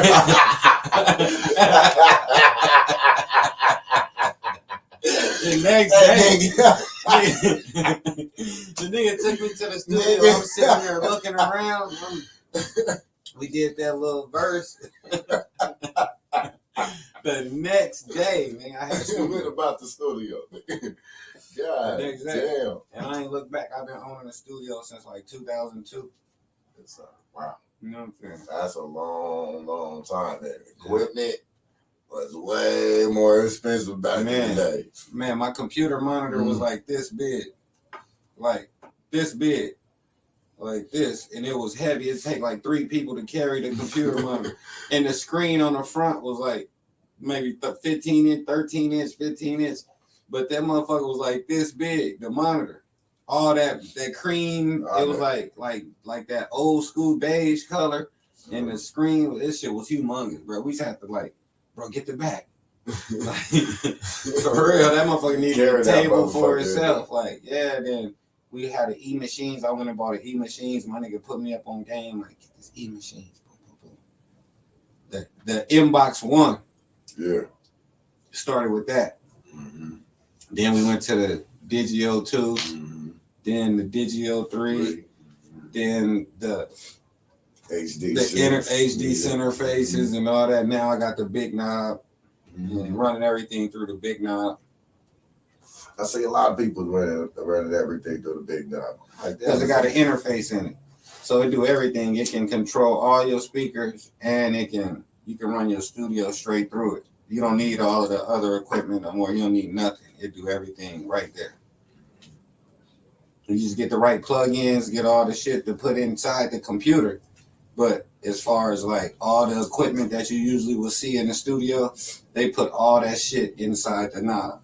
Even a motherfucking speaker like regulator. So like I could connect up to like 4 sets of speakers up to, so 8 speakers can get connected to my big knob.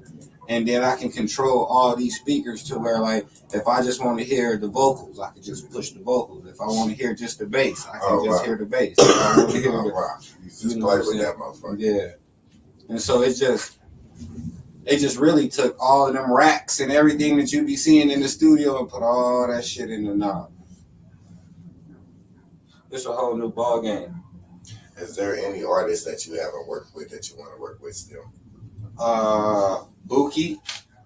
I've never worked with Buki. Nah, we've never did a music. We did a song together. We did a song together with Tenth. Probably about 10, 12 years ago. We did a song together, but we never, like, I don't think all 3 of us was like comfortable with the record. Like, you know what I mean? So it never got put out. And I've just always been a fan of Buki. You know what I'm saying? I know we could do something real dope. We'll make something sweet. He's a king. You're a king. You're we'll make something sweet. Who else I like to make some music with? I want to do some music with AJ. It's a singer dude out here named AJ. He used to be pretty big, but he just kind of like faded away. Yeah.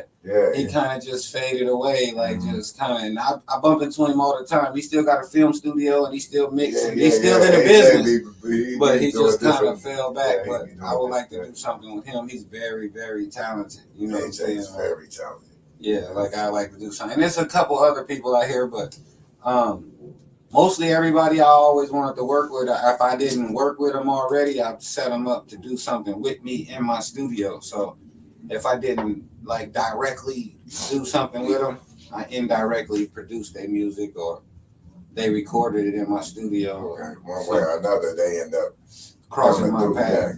Going through you one way. Yeah, I like working with Network. He got a lot of different little people. I like his voice. We make good music all the time. We don't make enough music though. Like that's why I be saying like, and now I'm not even making music no more. I probably got about 20 records that's unreleased, 30 records that I recorded just through these last couple years. It just, going through my vibe. But I haven't really. I put out a song a couple months ago called "Paper Bag Money." Yeah. And that song is dope. Like, it's just understanding the industry and understanding the business. It's like it almost make me feel like it's a waste of time.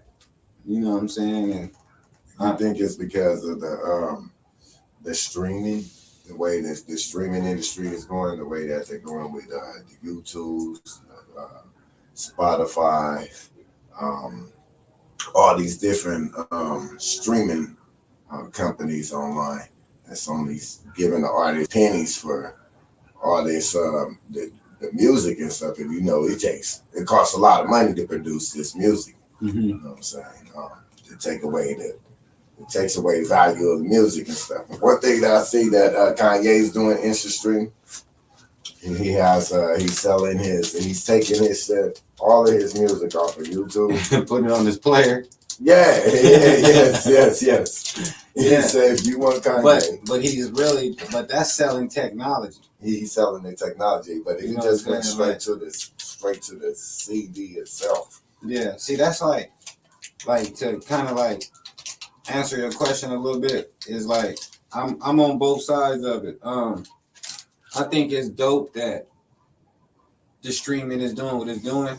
Okay. But streaming is allowing artists and creators to make more money than they ever made before. You think so? Yeah, they can get.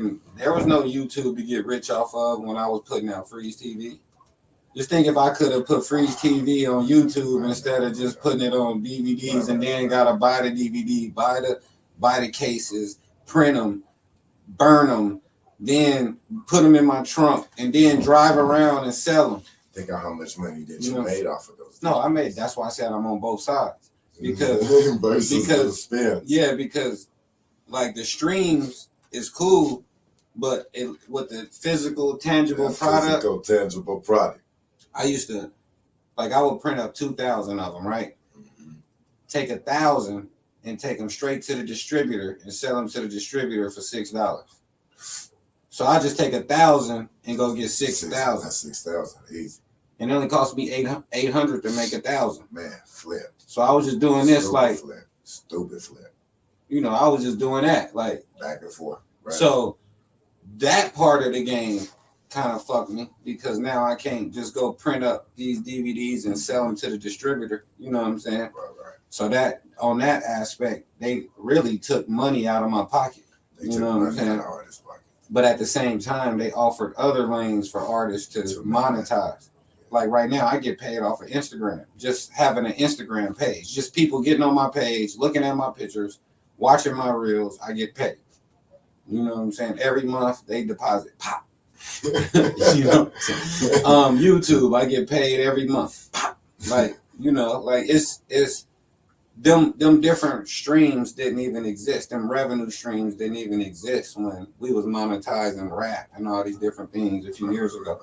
So even though they break it down and give you percentages of pennies, they offer another way for you to touch some money that didn't exist in the past. Like rappers today make way more money than rappers made back in the day. Like Migos and them niggas got way more money than NWA and them niggas was making. Even though them niggas sold millions of CDs, like motherfucking G-Unit sold way more CDs than the Migos. But nigga, G-Unit don't make what the Migos make off of streaming. The Migos is, these niggas got big diamonds on. These niggas is making a lot of money, bro. So it's a different, same like basketball. Michael Jordan, he was the shit, but he didn't make what James Harden made. You know what I'm saying? I think Migos is kind of a bad example because they're young and they dope, so they actually getting physical sales too. Off of what? The music. But physical sales meaning what? You can't go buy their CD. Not physical sales, but they're getting like sales. Yeah, but that's that's the point that I'm saying. But they not going platinum for sales. They going platinum for streams. This many streams equal a sale. You don't think so? You get sales too? Yeah, that's what I'm saying. You get, I think it's like 6 streams equal a sale. So once you get 1 billion streams, that means you got 600 million sales. They're not even selling. No. You feel what I'm saying? Like this is ridiculous. It's how many streams equal a sale. Streams are equaling to sales now. That is crazy. Yeah, because you're either gonna pay with your money or you're gonna pay with your eyes. See, So this brother, you throw a conference to teach other artists games and stuff. Right, like this. right. You had organized like The Freez and Friends music conference. Yeah, we did about 3 of them, 4 of them. We did, and we're gonna keep doing them. You know what I'm saying? Because the laws and the rules in the game keep changing, and niggas really don't pay attention. You know what I'm saying? Yeah, but it's not that they don't know. It's just if I'm selling dope and niggas ain't on the hard no more, they snorting soft. I gotta know that if I'm selling dope. I can't be taking my dope, making it hard, then mad because the niggas don't want it. Like, I gotta understand what my market is, you know, is requiring. What you getting into. And that's what the music is doing right now. It's switching up. It's going soft, hard, soft, hard, soft, hard.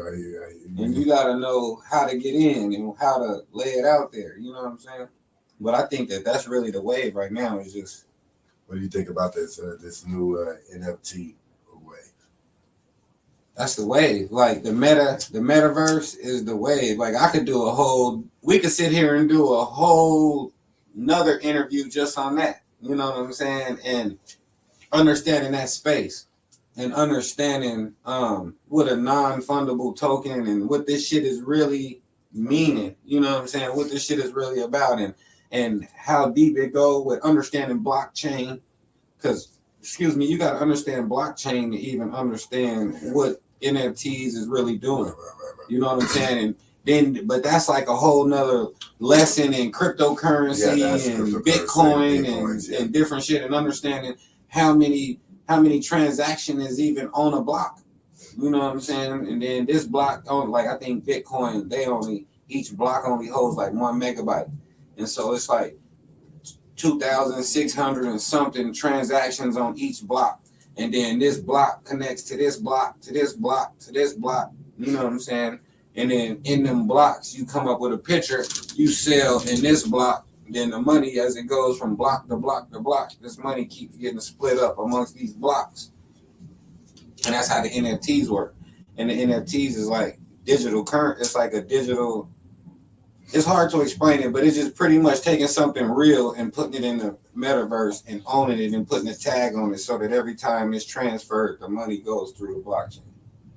You know what I'm saying? Like Van Gogh or motherfucking Basquiat painted a picture in the 80s that was so dope, and he died, and now his painting is worth $20 million. But if his painting would have been an NFT, he'd still be getting paid every time it keep going. You know what I'm saying? So it basically keeps a value on a product forever. Yeah, and it puts like a digital recording number in it that stays with the actual first person who came up with that NFT. They keep that forever. And as it keeps going, they keep getting their percentages off of every sale, every resale, every licensing agreement. And so now the usage of NFTs, now this is something else. That's why I said I'm not even really, what I'm saying to people who really know about this shit, they like, bruh, dude not even really breaking it down. He just kind of like, because it take time to sit down and really, we need a board and we can step by step explain to people how this shit go. But if you notice, you got games like Fortnite, Roblox, these different games where kids are actually buying shit within the game. So you give my kids money, they can get on Fortnite and they can buy skins and these different things. Those are really NFTs. You know what I'm saying? But they're being marketed in the form of a 2K game, buying extra abilities. Yeah, those are really, but the game owns them abilities. They own the licensing to them abilities, so they can sell them to you for $3.99 or $7.99.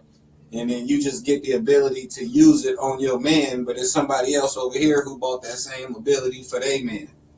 And then so on and so on and so on. You feel me? So say my son asks for money for V-Bucks so he can buy shit inside of the Fortnite game. Now say you have this NFT. You can sell the NFT inside the game in say like Roblox. Say my son got a picture of Jordan dunking, that only I got on the NFT. Boom, right? Then my son take that picture and hang it up on the wall in his house that he built on Roblox. Boom. Now all the kids he playing with again around the world who he be playing with, when they coming in his house and they shooting, they like, bro, where you get that from? He like, that's my dad's NFT. Wow. They can buy it. Hey, let me buy it. Okay, here. Boom. And my son could sell it to them. And now it's in their game, in their house, but my son still get the percentage of the sale. And it just keep going because it's in the metaverse. That's why Facebook and all these things is going into metaverse. If you notice on Facebook, when you get into it's the meta now. When you get into the back end of your Facebook, it's just Facebook to the users. But to the people who getting deep into it, who got businesses and all of that, it's called meta. NFT now? No, Facebook is gonna start selling NFTs. You're gonna be able to move NFTs and shit around on Facebook. They're gonna start making these memes move. This shit is gonna start becoming digital currency, bro. Back to what we were saying earlier, understanding that money means value. So they understanding the value. Like that's why I want to start a school, because our kids never learn their value. And then the money has no value. Money just buy snacks, nigga. Money just buy McDonald's. Money just buy, money just buy. That's what kids think. Money just buy. He's like, shut up. Set a flip. Other kids is learning this is the flip. This is the flip where my kids is learning. This is the buy hot Cheetos. This is the stop the paleta, man. This is the So it's a different understanding value. And so that's what Facebook is doing. So you got Leo Cohen, who used to be a big music executive. Now Leo Cohen is over YouTube music. So YouTube, what they figured out is everybody can't afford to buy a subscription on YouTube. Like I pay $20 a month for my YouTube. You know what I'm saying? But that way I don't get no commercials. I get to watch certain movies for free. I get all types of shit. You know what I'm saying? But the people who don't pay for that, they get commercials and ads and all types of shit on their shit. So now that's from the consumer's perspective. Well, now the creator, me who putting up product on YouTube, now I get paid different amounts of monetization based on if you're a subscriber or if you just a viewer. So now they start offering, not only can you be a YouTube subscriber or pay for YouTube and subscribe to my page, but now you can actually pay to join my page. Wow. And pay a monthly fee just to my page. To join my page. Wow, that is dope. And then I can just give you content kind of like Patreon. So these other platforms are starting to set up ways because like Leor said, if people can't afford to pay with money, they got to pay with their eyes. And that's where the commercials come in at. Those who pay with money don't got to see the commercials. Those who don't pay with money got to see the commercials. Then we take those who don't pay and we sell it to our advertisers and we get sponsorship money for our advertisers because these people ain't paying for subscriptions. But then now the creator gets paid different amounts. So when I upload a video to my YouTube page, some videos get paid this amount of money. Some videos get paid this amount of money. Some videos only get paid this amount of money. All based on the content. You know what I'm saying? Yes, sir. Yeah, so they'd be like, this video is this, but this video, we really ain't fucking with it. So we're not going to give you the free money over there, but we'll give you all the subscriber money. So, but we won't give you, you know what I'm saying? So it's a cold game. It's a lot of money out there. It's a lot of money. Yeah, it's a lot of money out there. If you want it. Oh, I ain't even rolled a bunch yet, and I was finna ash it. For real. But we could talk about this all day. But the NFT space is dope. So that's all they finna start doing is selling shit that ain't real. You know what I'm saying? Virtual bank. Yeah, like my nigga, you gonna need a whole wardrobe of clothes for your avatar. Like, you know how you be making your man right. That nigga gonna need Polo, he gonna need Gucci. They're selling that. Yeah, you gonna need Underworld, you gonna need your hoodie on him. Your beanie cap gonna have to be on him. What if people wanna wear their beanie, they man to wear your beanie caps? Like on Fortnite, they did a concert inside the game.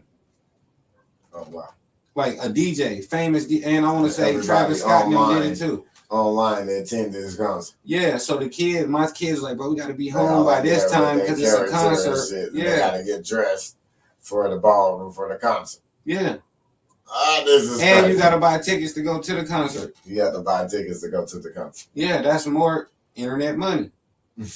Daddy, I need V-Bucks for what? Because I gotta buy some skins. That's the fit. All right, what you doing? I gotta get the skins and then I'm finna go to the concert. Everybody around the world rushing home at a certain time to get online at a time to go watch the concert. Wow. Like, yeah, it's a concert inside the video game.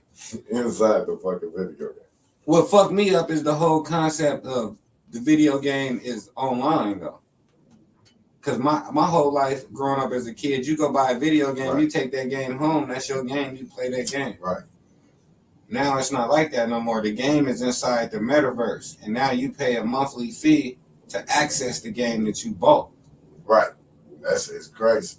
Yeah, like that shit is weird. It's weird as hell. What's the point of buying the game? Yes.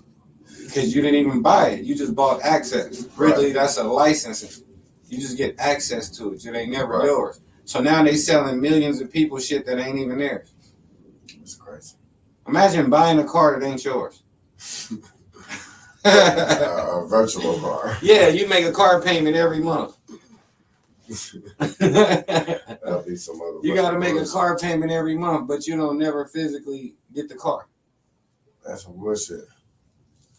Oh no, it's just gonna stay right here on the computer. And whenever you want to think about driving it, just watch these programs. People want protesting it; they ain't going against it.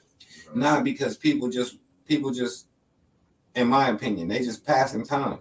Like people wake up in the morning and they go to sleep at night. That's it. Everything in the middle is fill in the blank. That's why I was saying earlier. Some people will get in a traffic jam. Some people do this, that. Like some people waiting in a traffic jam at the school to let their kids out. Then it's a traffic jam leaving the school just to turn at the stop sign and go that way. I go through this shit every morning. Fuck. It don't matter how you move, you gonna sit in some traffic. Yeah. So which part of the game do you want to play? Do you want to play that side or that side? Right. You know what I'm saying? Like it's just they outside. They outside. But it's somebody profiting off of all that though. That's the thing. No matter what it is that I'm trying to do, if it's taking these kids here, somebody getting paid for me to drop them off at this school, somebody getting paid off of the gas I got to put in the car, somebody getting paid off of the car payment I make on the car, the insurance I pay on the car, somebody getting every fucking thing, somebody getting paid off of it. But I'm the only motherfucker who ain't making nothing off of what I'm doing. But I'm the person in the middle of it. And that's every single person. The person that's in the car who on their way to work to go make the money for the car payment and this and that. They pulling up to a building that's making money. They getting in there using paper that somebody had to buy. They using a computer that somebody paid a phone. Imagine if, like I told I got a twin sister and she worked for waste management. She got a great job. And I told her, I said, imagine if everybody at your call center or at your office where you at had to pay rent on their cubicle. Then had to pay a light bill on their cubicle. Then had to pay internet on their cubicle. Then had to buy their own paper and run their own cubicle like a business. Yeah. Nigga, you walk in these businesses, some of this shit would be shut down. Nigga, it'd be black in that cubicle. Black in that cubicle. Hey, where's she didn't pay her internet. Motherfuckers gonna be running. Motherfuckers will be running extension cords from this cubicle down the hallway to that cubicle. Yeah, people don't understand this shit. They don't see this concept, my nigga. They don't have this. They don't have cost for all this stuff. Yeah, everything that you do, everything that you see, everything that you do. Somebody bought this microphone. Somebody paid this light bill. Somebody bought this wire right here. Everything you see, everything that you see, it was some money involved. Yes, sir. So the main thing is just putting that into perspective, because as people, we'll forget that. You know what I'm saying? And we'll look up and we going through this vibe of every day, not realizing that everything that we going through and doing, somebody paid for this. Somebody paid to have that street laid out there. Somebody paid for this cement to be laid down here. Somebody paid everything we do. Somebody paid for it. So now, why is we going through our whole life paying for everything and never getting nothing? Like, no, got me fucked up. So got get some. Yeah, that's why back to what I was saying earlier, and I keep saying, that's why I want to open a school. So that we can teach these kids to have expectations.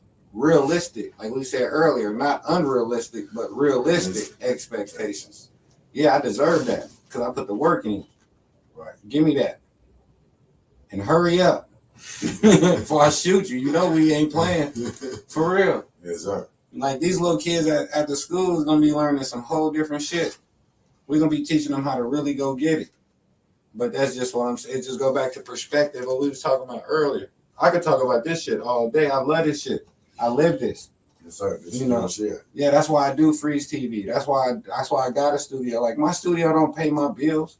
I tell them niggas all the time, if this shit was about money, I would have been shut this shit down. Man, I tell you Like, the truth about that. This shit ain't paying no bills. This shit is just my dream. This is my goal. This is my, you know, like I got a dream for us.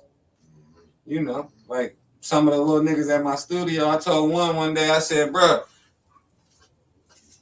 my girl will go to work and give me her whole check, nigga, to pay the light bill here.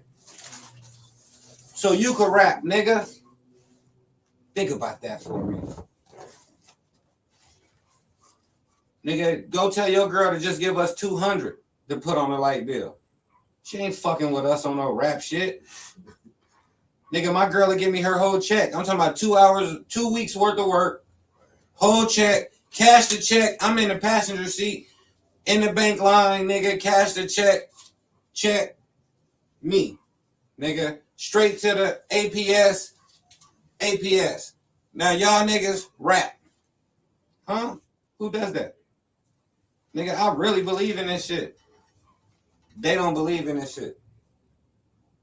You know what I'm saying? The girls that they lay down with and have sex with and sleep with at night don't even believe in them. Don't even got their songs in their phone. They riding, bumping a nigga, nothing. I get it. I understand. Like, no. Ooh, good. Like, No, no. that's some real shit, though, man. Yeah. No, I'm just coming from a whole different vibe on this shit, bro. People gotta believe it. They're all right. So that's what I'm saying. So that's what the school is about.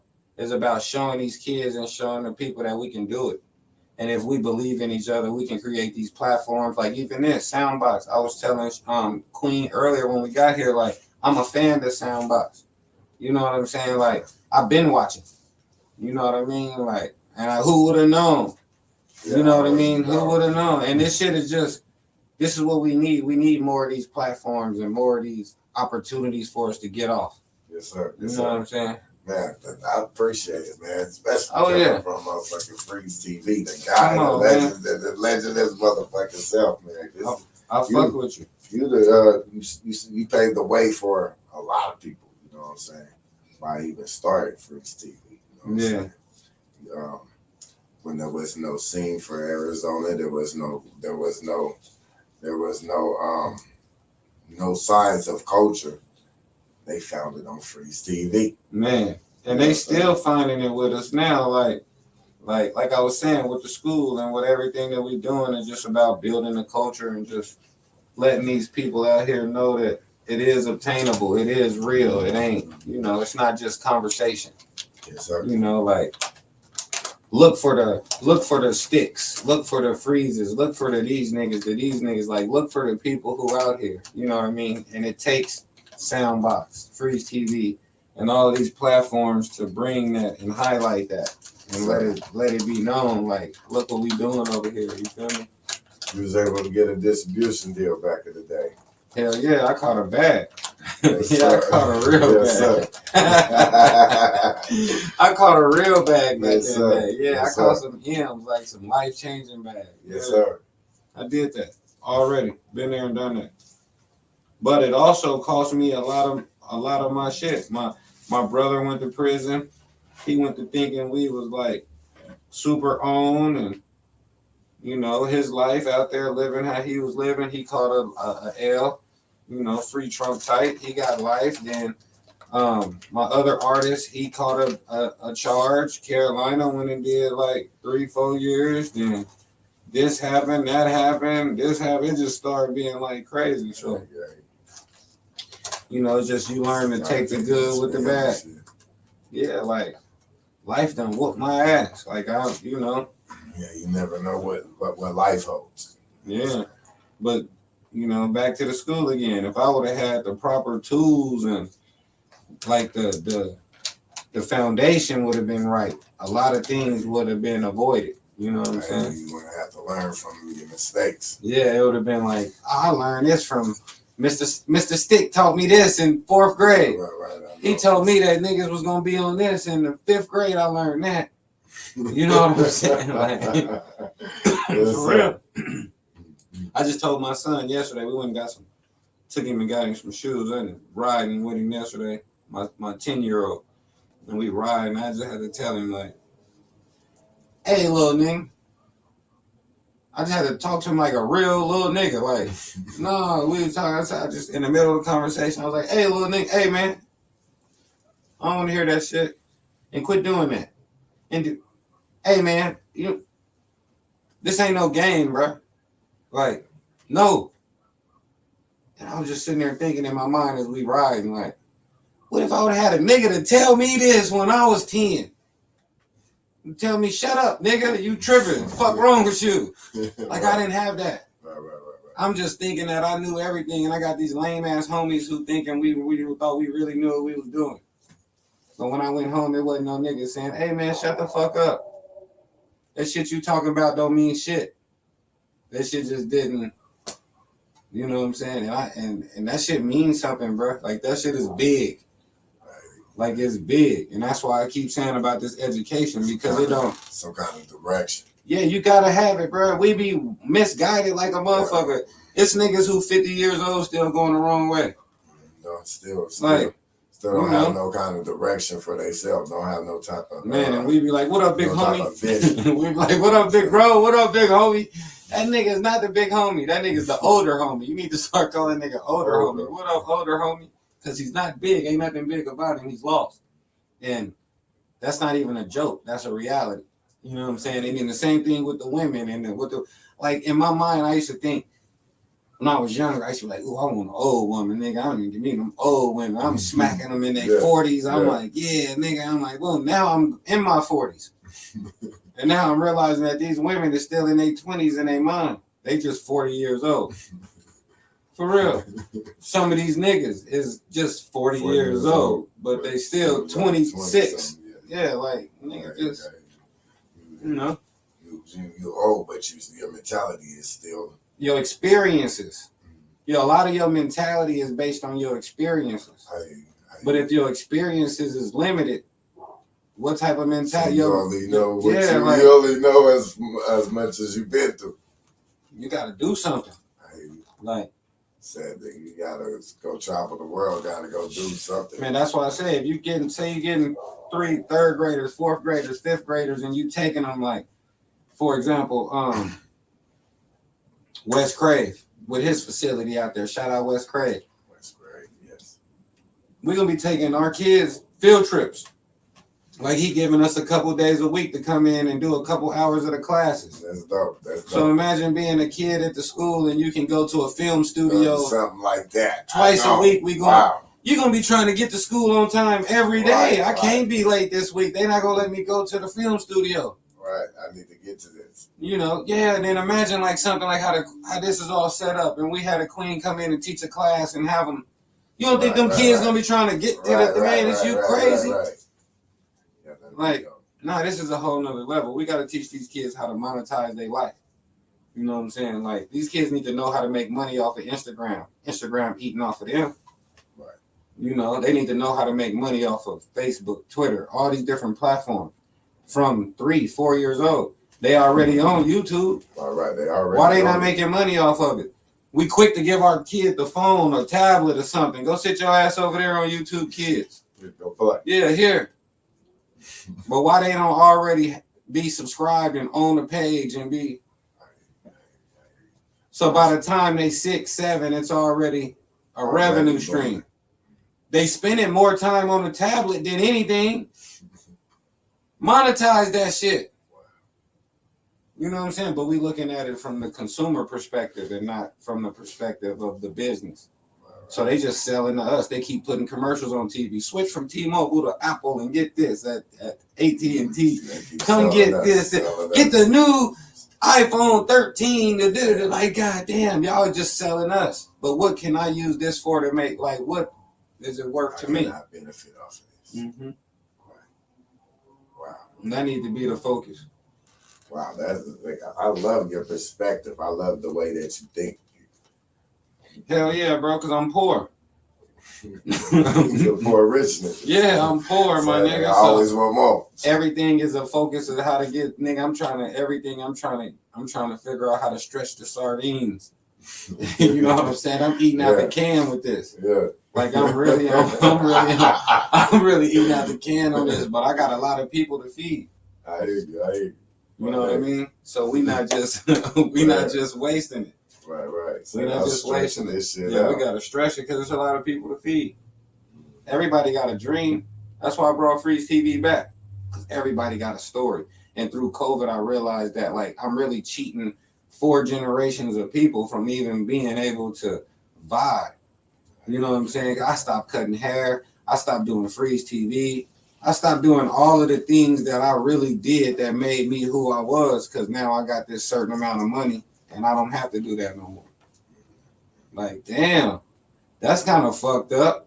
Like, how narcissistic or how fucking high off yourself is that? I bet you just got a chance to go to Atlanta and you got the chance to go over to the South and stuff. I got a chance to do a lot of things, but I'm not talking about the chance. I'm talking about the life. See, when you die and somebody come to your funeral, they talk about moments. You know, people get up on the stage and they be like, you got 2 minutes to talk. Like, you giving me 2 minutes to talk about knowing this nigga for 50 years or for whatever. Like, I got 2 minutes. So I got to focus on moments. So in our life, sometimes we spend too much time focusing on moments and not focusing on life. You know what I'm saying? And I got caught up in that a lot. And a lot of people I hang with sometimes get caught up on that. Like, fuck them moments. Like, if you could learn how to take them moments and stretch them out into life, you'd be more successful, Soldier Boy. At 14, 15, he realized this moment can be my life. LeBron James, at a little kid, he realized this moment can be my life. It's a lot of people like me with cutting hair and different shit. I realized at like 10, this could be my life. You know what I'm saying? With dancing and different shit, I realized that a kid, this could be my life. Like, there's some people with football, they ran through the hole and Pop Warner was like, damn, hold on, this could be my life. You know what I'm saying? So it's more so that, like, being able to tap in when you younger and understand that you got a life and not just moments. Because when you get to the funeral, all people gonna have is moments. You know what I'm saying? When you think about your life and your experiences, you probably had a best friend that you don't even talk to no more. You probably had a motherfucker who, and it ain't that y'all got beef or nothing. Y'all just done went different ways in your life. It was somebody that you work with that was really a cool ass motherfucker, but you just don't never see him no more ever again. Like, it might have been a girl you dated before and y'all had a dope ass relationship, and now you don't even never see her again, never talk to her, never. You know, them was just moments. Yeah, no, them was just moments. That's why they say people come into your life for a season, a reason, or a lifetime. But we need to focus on the lifetime and quit focusing on the seasons. Yeah, quit focusing on the moments.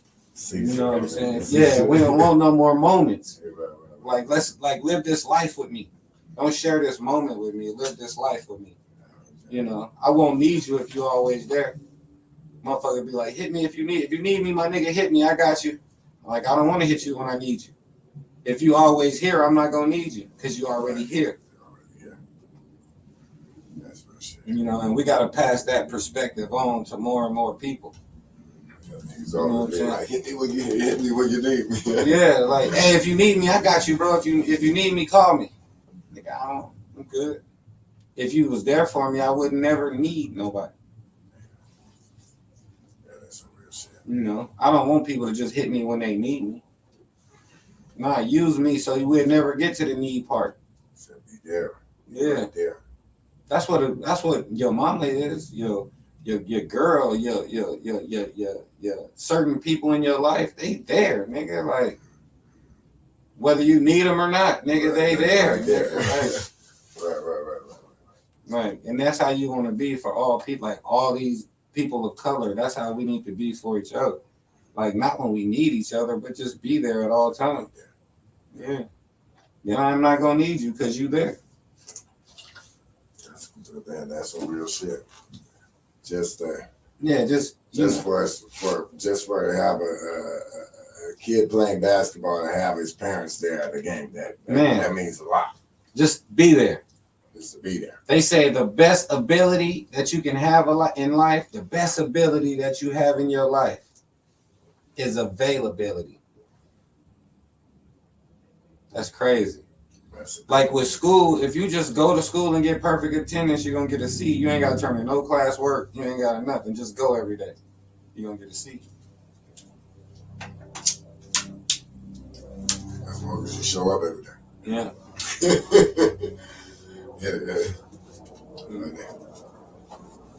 That's a real shit. As Right. long as you show up every day, you should get a seat. Because you're available at work. They don't care how good you is at work if you ain't never there. They would rather keep the nigga who come every day. Right.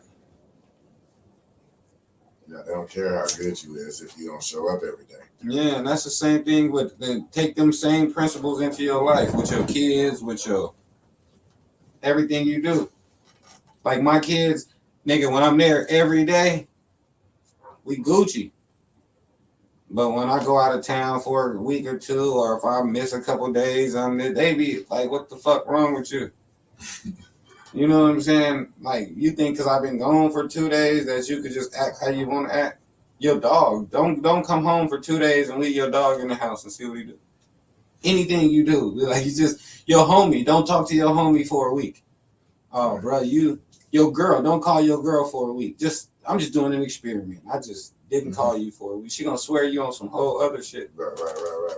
Like people get their focus is in the wrong places. So that's why I said you gotta be available. The best ability you have in life is availability. You have to be there. You gotta be present. You know what I'm saying? Like, especially in a relationship, you ain't even gotta talk to your girl. If you just in the living room smoking, you ain't gotta say nothing. Y'all ain't gotta say nothing to each other. Right, you're there. You there, man. Present, nigga. You ain't gotta say nothing. You can just, man, I'm in the porch, baby. I'm gonna sit on the porch. You ain't gotta say nothing. Nigga, I ain't even talk. I'm mad at you. I ain't even talking. I'm gonna sit on the porch and smoke this weed. Motherfucker ain't gonna say nothing to you. Wake up the next morning like nothing happened because you was there, but don't go home. Go stay at the studio. Stay at the studio all night by yourself doing the same thing. Oh no, it ain't over with because you wasn't there.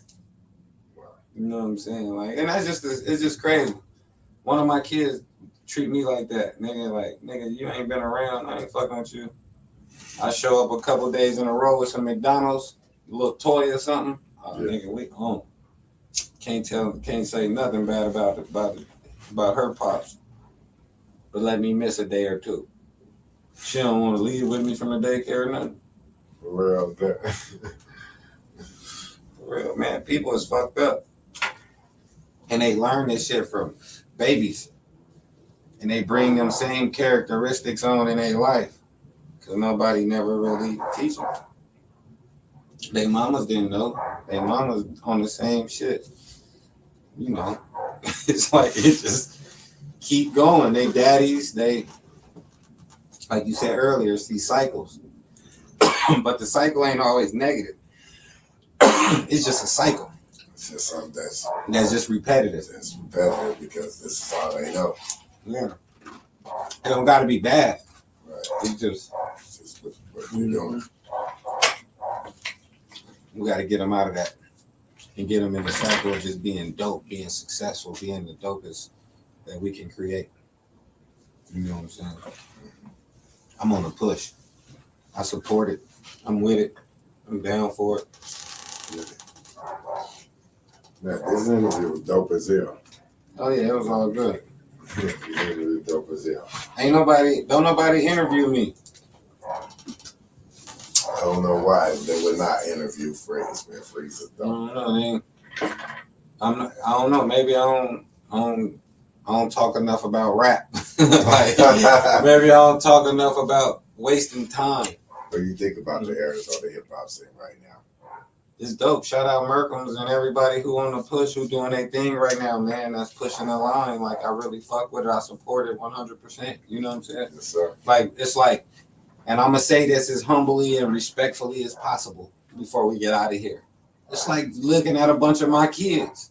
Yes, sir. You know, like it's like watching something that I created grow into something. Yes, sir. Yes, sir. You know, like I'm the first person out here who did a lot of this shit that they doing, and it's refreshing. It's like, damn, like dope, because it's like, you know, I'm really like the blueprint for a lot of this shit that's going on. Yes, sir. And they don't even know it. So they have no idea. Yeah, they don't even know it.